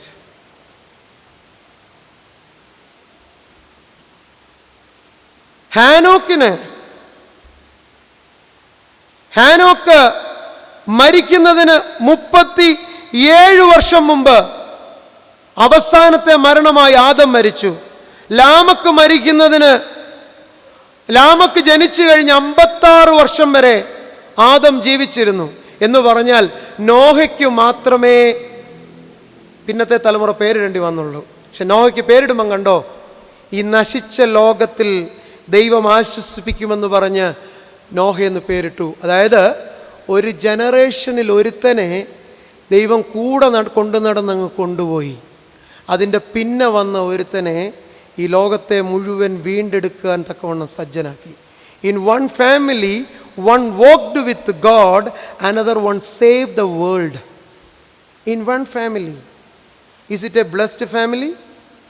നിങ്ങളെല്ലാവരും ഒന്ന് പറഞ്ഞേ, ഇത് അനുഗ്രഹിക്കപ്പെട്ട കുടുംബമാണോ? ഇത് അനുഗ്രഹിക്കപ്പെട്ട കുടുംബമാണ്. ഇനി ഒരു തെളിവൂടെ തന്നിട്ട് ഞാൻ അവസാനിപ്പിക്കാം. ആദം മരിച്ച കാര്യമൊക്കെ പറഞ്ഞു. നോഹയ്ക്ക് എത്ര വയസ്സുള്ളപ്പോഴാണ് വെള്ളപ്പൊക്കം വന്നേ എന്ന് പറഞ്ഞേ? യൂത്തുകാരൊക്കെ പറഞ്ഞാട്ട് നോഹയ്ക്ക് എത്ര വയസ്സുള്ളപ്പോൾ വെള്ളപ്പൊക്കം വന്നു? 5 മിനിറ്റ് കൊണ്ട് ഞാൻ അവസാനിപ്പിക്കും, സമയം കൂടുതൽ എടുക്കില്ല. അച്ഛനോട് സമയം പറഞ്ഞിരുന്നു. നോഹയ്ക്ക് എത്ര വയസ്സ്? 600 വയസ്സ്. നോഹയ്ക്ക് എത്ര വയസ്സായപ്പോഴാണ് ഒരു വിവാഹ ജീവിതത്തിലേക്കൊക്കെ കടന്നത്? 500 വയസ്സ് അല്ലേ? അവൻ മക്കളെ ജനിപ്പിച്ച കാര്യമൊക്കെ പറഞ്ഞു. 500 വർഷം അവനൊരു നീതി പ്രസംഗിയായിരുന്നു. ഓർത്ത് നോക്കിയേ, ലാമക്ക് പറഞ്ഞു, എൻ്റെ മോനെ, ഈ നശിച്ച ലോകത്തിൽ നീ കല്യാണം കഴിച്ച് മക്കളെ കൂട്ടുകയൊന്നുമല്ല നിന്റെ ദൗത്യം. 10 പേരെയെങ്കിലും ദൈവത്തിങ്കിലേക്ക് രക്ഷിക്കാൻ നോക്ക്. 500 കൊല്ലം ഞാൻ നടന്നാൽ അപ്പാ 500 കൊല്ലം കഴിഞ്ഞ് എനിക്ക് മക്കൾ ജനിക്കുവോ? പുറകിൽ 67-ാം വയസ്സിൽ മക്കളെ ജനിപ്പിച്ചവരാ നിൽക്കുന്നത്. അപ്പോൾ എൻ്റെ 500 വർഷം പോയാൽ എനിക്ക് മക്കളെ ജനിക്കുമോ എന്ന് ആ മകൻ ചോദിച്ചില്ല. ലാമക്ക് ആ മകനെ 500 വർഷം നീതിപ്രസംഗിയായി വളർത്തി. ഒരു മനുഷ്യന് കഴിയുന്നതിൻ്റെ 10 ഇരട്ടി സമയം അവൻ പ്രസംഗിച്ചു നടന്നു. അവനെ മാത്രമേ, അവൻ്റെ കുടുംബത്തെ മാത്രമേ വേർതിരിക്കാൻ കഴിഞ്ഞുള്ളൂ. ആരും രക്ഷപ്പെട്ടൊന്നുമില്ല. പക്ഷേ ഞാനൊരു കാര്യം പറയാം, നിങ്ങൾ ആ കണക്കൊന്ന് കൂട്ടി നോക്കണം. വല്യപ്പച്ചൻ ആദം മരിക്കുന്നതിന് മുമ്പ് പറഞ്ഞു അവൻ്റെ മരണം കൊണ്ടുവരും. പറഞ്ഞായിരുന്നോ? ആരുടെ പേരിട്ടപ്പോഴാണ് പറഞ്ഞേ? മെത്തൂശലേഹിൻ്റെ പേരിട്ടപ്പോൾ പറഞ്ഞു അല്ലേ? മരിക്കുവാണെങ്കിൽ ആദത്തിൻ്റെ അപ്പനല്ലേ അവസാനം മരിക്കേണ്ടത്. എന്നാൽ ഞാൻ നിങ്ങളോട് പറയുക, ലാമക്ക് ജീവിച്ച വർഷം അവിടെ എഴുതിയിട്ടുണ്ട്. എത്ര? 777 വർഷം. കണ്ടോ? നോഹയുടെ അപ്പനായ ലാമക്ക് ജീവിച്ച വർഷം പ്രത്യേകതയാ 777 വർഷം. പുതിയ ലോകത്തിലേക്ക് കടക്കാൻ വിധിക്കപ്പെട്ടവരല്ലാതെ പഴയ ലോകത്തിൽ ജീവിച്ച അവസാന മനുഷ്യന് 777 വയസ്സ് കൊടുത്തപ്പോൾ, നിങ്ങൾക്ക് വീട്ടിൽ പോയി പരിശോധിക്കാൻ ഒരു കണക്ക് തരാം. 595 വയസ്സ് നോഹയ്ക്കാകുമ്പോൾ അപ്പൻ മരിച്ചു. ആരുടെ അപ്പൻ? നോഹയുടെ അപ്പൻ മരിക്കുന്നതാണോ വല്യപ്പൻ മരിക്കുന്നതാണോ നമുക്ക് ഈ ദുഃഖം കൂടുതൽ? നിങ്ങൾക്ക് പറയാൻ മടിയാ വല്യപ്പന്മാർ ഇവിടെ ഇരിപ്പുണ്ടെങ്കിൽ അല്ലേ? അങ്ങനെയൊക്കെ ചോദിക്കല്ലേ അച്ഛാ. അപ്പനെ 5 വർഷം മുമ്പ് അടക്കി. കാരണം he needs some time for the comfort. His name him itself is comfort. 5 വർഷം മുമ്പ് ലാമക്ക് ഈ പെട്ടകമൊക്കെ കണ്ടിട്ട് മരിച്ചു. മെത്തൂശലേഹ് മരിച്ചത് നിങ്ങൾക്ക് അറിയണോ? കൂട്ടണോ? മെത്തൂശലേഹിന് മകനുണ്ടാകുന്നത് 187-ാമത്തെ വയസ്സിൽ, അവന് മകനുണ്ടാകുന്നത് 182-ാമത്തെ വയസ്സിൽ, പ്രളയം ഉണ്ടാകുന്നത് നോഹയുടെ 600-ാമത്തെ വയസ്സിൽ. അങ്ങനെയെങ്കിൽ എല്ലാം കൂടെ കൂട്ടുമ്പോൾ കിട്ടുന്ന വയസ്സ് 969. അതായത് നോഹയ്ക്ക് 600 വയസ്സ് തികയുമ്പം മെത്തൂശലേഹിൻ്റെ പ്രായം 969. ഏത് പ്രായത്തിലാണ് മെത്തൂശലേഹ് മരിച്ചത്? ഏത് പ്രായത്തിലാണ്? 969. ഞാൻ ഇങ്ങനെ പറയും, മെത്തൂശലേഹിനെ അടക്കുമ്പോൾ മഴ കനക്കുകയായിരുന്നു. പറഞ്ഞാൽ തെറ്റാണോ? മെത്തൂശലേഹിനെ അടക്കുമ്പോൾ മഴ കനക്കുകയായിരുന്നു. വല്യപ്പൻ എത്രയോ നാളുകൾക്ക് മുമ്പ് മരിച്ചവൻ പറഞ്ഞു വെച്ചു പോയി. വീട്ടിൽ ചെന്ന് പരിശോധിക്കുക. മെത്തൂശലേഹ് എന്ന വാക്കിന്റെ അർത്ഥം അവന്റെ മരണം കൊണ്ടുവരും. His death will bring എന്ത്? പ്രളയം. അവസാനം അടക്കപ്പെട്ട ഒരു മനുഷ്യനാണ്. ഞാൻ ചോദിച്ചോട്ടെ, ആദം തന്നെ ലാമക്കിൻ്റെ പ്രായം വരെ ജീവിച്ചിരുന്നു. എന്തിനാ 600 വർഷത്തെ പ്രളയം? 500 വർഷം നോഹയെ നിർത്തിയതും 600-ാം വർഷം പ്രളയം വന്നതും. തൊട്ടു പുറകിലുള്ള അപ്പൻ വരെ മരിച്ചടക്കപ്പെടണമായിരുന്നു. വെള്ളപ്പൊക്കത്തിൽ ഒരപ്പനും മരിക്കാൻ പാടില്ലായിരുന്നു. ശ്രദ്ധിക്കണേ, വെള്ളപ്പൊക്കത്തിൽ കയറാൻ പറയുമ്പോഴേ 5 കൊല്ലം മുമ്പ് നോഹയുടെ സ്വന്തം അപ്പൻ മരിച്ചു. പ്രളയമുണ്ടാകുമ്പോൾ വല്യപ്പനും സ്വാഭാവിക മരണത്തിൽ മരിച്ചു. മനസ്സിലായോ? ഏറ്റവും കൂടുതൽ പ്രായം അവനുണ്ടായിരുന്നു. എന്നിട്ടും അവനും മരിച്ചു. ഇപ്പോൾ യഥാർത്ഥത്തിൽ ഈ കുടുംബത്തിൽ ശേഷിക്കുന്നത് നോഹയും മക്കളും മാത്രമേ ഉള്ളൂ. എന്താ കാര്യം? ഈ അനുഗ്രഹിക്കപ്പെട്ട കുടുംബത്തിലെ ആരെയും വെള്ളത്തിൽ മുക്കിക്കൊല്ലുവാൻ എൻ്റെ ദൈവം തയ്യാറല്ല. ആമേൻ. ഈ കുടുംബം ഒരാശായിരുന്നു. എപ്പം? പറുദീസയിൽ നിന്ന് ഇറങ്ങിയപ്പം. നിങ്ങൾ വായിച്ചോ? എല്ലാം നഷ്ടപ്പെട്ടവരായി പറുദീസയിൽ നിന്ന് അപമാനത്തിൽ വിതച്ചു. തേജസ്സിൽ ഉയർത്തോ? ആമേൻ. എനിക്ക് മറുപടി തരണം. അപമാനത്തിൽ ഇറക്കി വിട്ടപ്പെട്ടവർ തേജസ്സിൽ ഉയർത്തോ ഇല്ലയോ? ദൈവമേ, എൻ്റെ പുറകെ ഒരു മകൻ മരിച്ചിട്ടല്ല വരാൻ പോകുന്നത്. എന്നെ സ്വർഗത്തിൽ കയറ്റണം. കാരണം നീ കൈകൊണ്ട് സൃഷ്ടിച്ച് തോട്ടത്തിലാക്കി എന്നെക്കുറിച്ചുള്ള നിന്റെ ദർശനം I fulfilled in my grandson's life. I am here after death, but my son will be here with the flesh. Was that your desire? എന്നിട്ടൊരു ചോദ്യം കൂടെ, എനിക്കിനി സ്വർഗത്തിൽ കയറാവോ? നിങ്ങൾ മറുപടി പറഞ്ഞേ. ആദം ചോദിക്കുക, is it possible for me, this perishable person, to enter imperishable heaven? Yes my son, you are the winner. You are the winner. ലോകത്തിൽ ആർക്കും ഇത് പറ്റിയിട്ടില്ല. നിനക്ക് നഷ്ടപ്പെട്ടു പോയത് നിന്റെ കൊച്ചുമകൻ്റെ ശരീരത്തിൽ നീ തിരികെ പിടിക്കുമ്പോൾ ഞാൻ വിളിച്ചു പറയുന്നു, ഫ്രം ആഷസ് ടു ഗ്ലോറി. തല കുമ്പിട്ട് ഇറങ്ങിയ മാതാപിതാക്കളായിരുന്നു. എന്നാൽ 2 മക്കൾ നഷ്ടപ്പെട്ടപ്പോൾ വെറും പൊടിയായിരുന്ന ആ മനുഷ്യൻ ഹൃദയത്തിൽ ദൈവത്തെ പ്രതിഷ്ഠിച്ചു. എന്നിട്ട് തൻ്റെ കൊച്ചുമകൻ ഹാനോക്കിൻ്റെ ജീവിതത്തിൽ സമർപ്പണമായി ശേത്തിനെ വളർത്തിയവൻ ഹാനോക്കിനെ ദൈവസന്നിധിയിലേക്ക് നിയോഗമായി, ശേത്ത് എന്ന വാക്കിൻ്റെ അർത്ഥം അപ്പോയിൻമെൻറ്റ്, നിയോഗം. ഹാനോക്ക് എന്ന വാക്കിൻ്റെ അർത്ഥം സമർപ്പണം. പേരിട്ടപ്പോഴേ അപ്പച്ചൻ അറിയായിരുന്നു, this will be the person who will be entering heaven with flesh. ഏത് ചാരവും മഹിമയ്ക്കൊത്തവണ്ണമാവും. നാളെ ഒരു മനുഷ്യൻ്റെ ജീവിതത്തിലൂടെ കടന്നു പോകുമ്പോൾ നമ്മുടെ ജീവിതത്തിലുള്ള ചാരത്തിൻ്റെ പൊള്ളത്തരങ്ങൾ ദൈവം നിങ്ങൾക്ക് ബോധ്യപ്പെടും. ചാരത്തിലിരിക്കുന്നു എന്ന് പറയുന്നവർ യഥാർത്ഥ ചാരത്തിൽ കൈതൊട്ട് പൊള്ളിയവരായി രൂപാന്തരപ്പെട്ടവരായി മടങ്ങാനുള്ള രാത്രിയാണ് നാളത്തെ രാത്രി. ഒരുക്കത്തോടെ കടന്നു വരിക. അതിനുയരത്തിലെ ദൈവം നമ്മെ സഹായിക്കട്ടെ. കാരുണ്യവാനായ ദൈവമേ, വചനത്താൽ അനുഗ്രഹിക്കുന്ന കർത്താവേ, നിന്റെ മക്കളുടെ ശ്രദ്ധയെ 1 മണിക്കൂറിനപ്പുറം അടിയന് തന്നതുകൊണ്ട് സ്തോത്രം. യേശുവിൻ്റെ നാമത്തിൽ തന്നെ.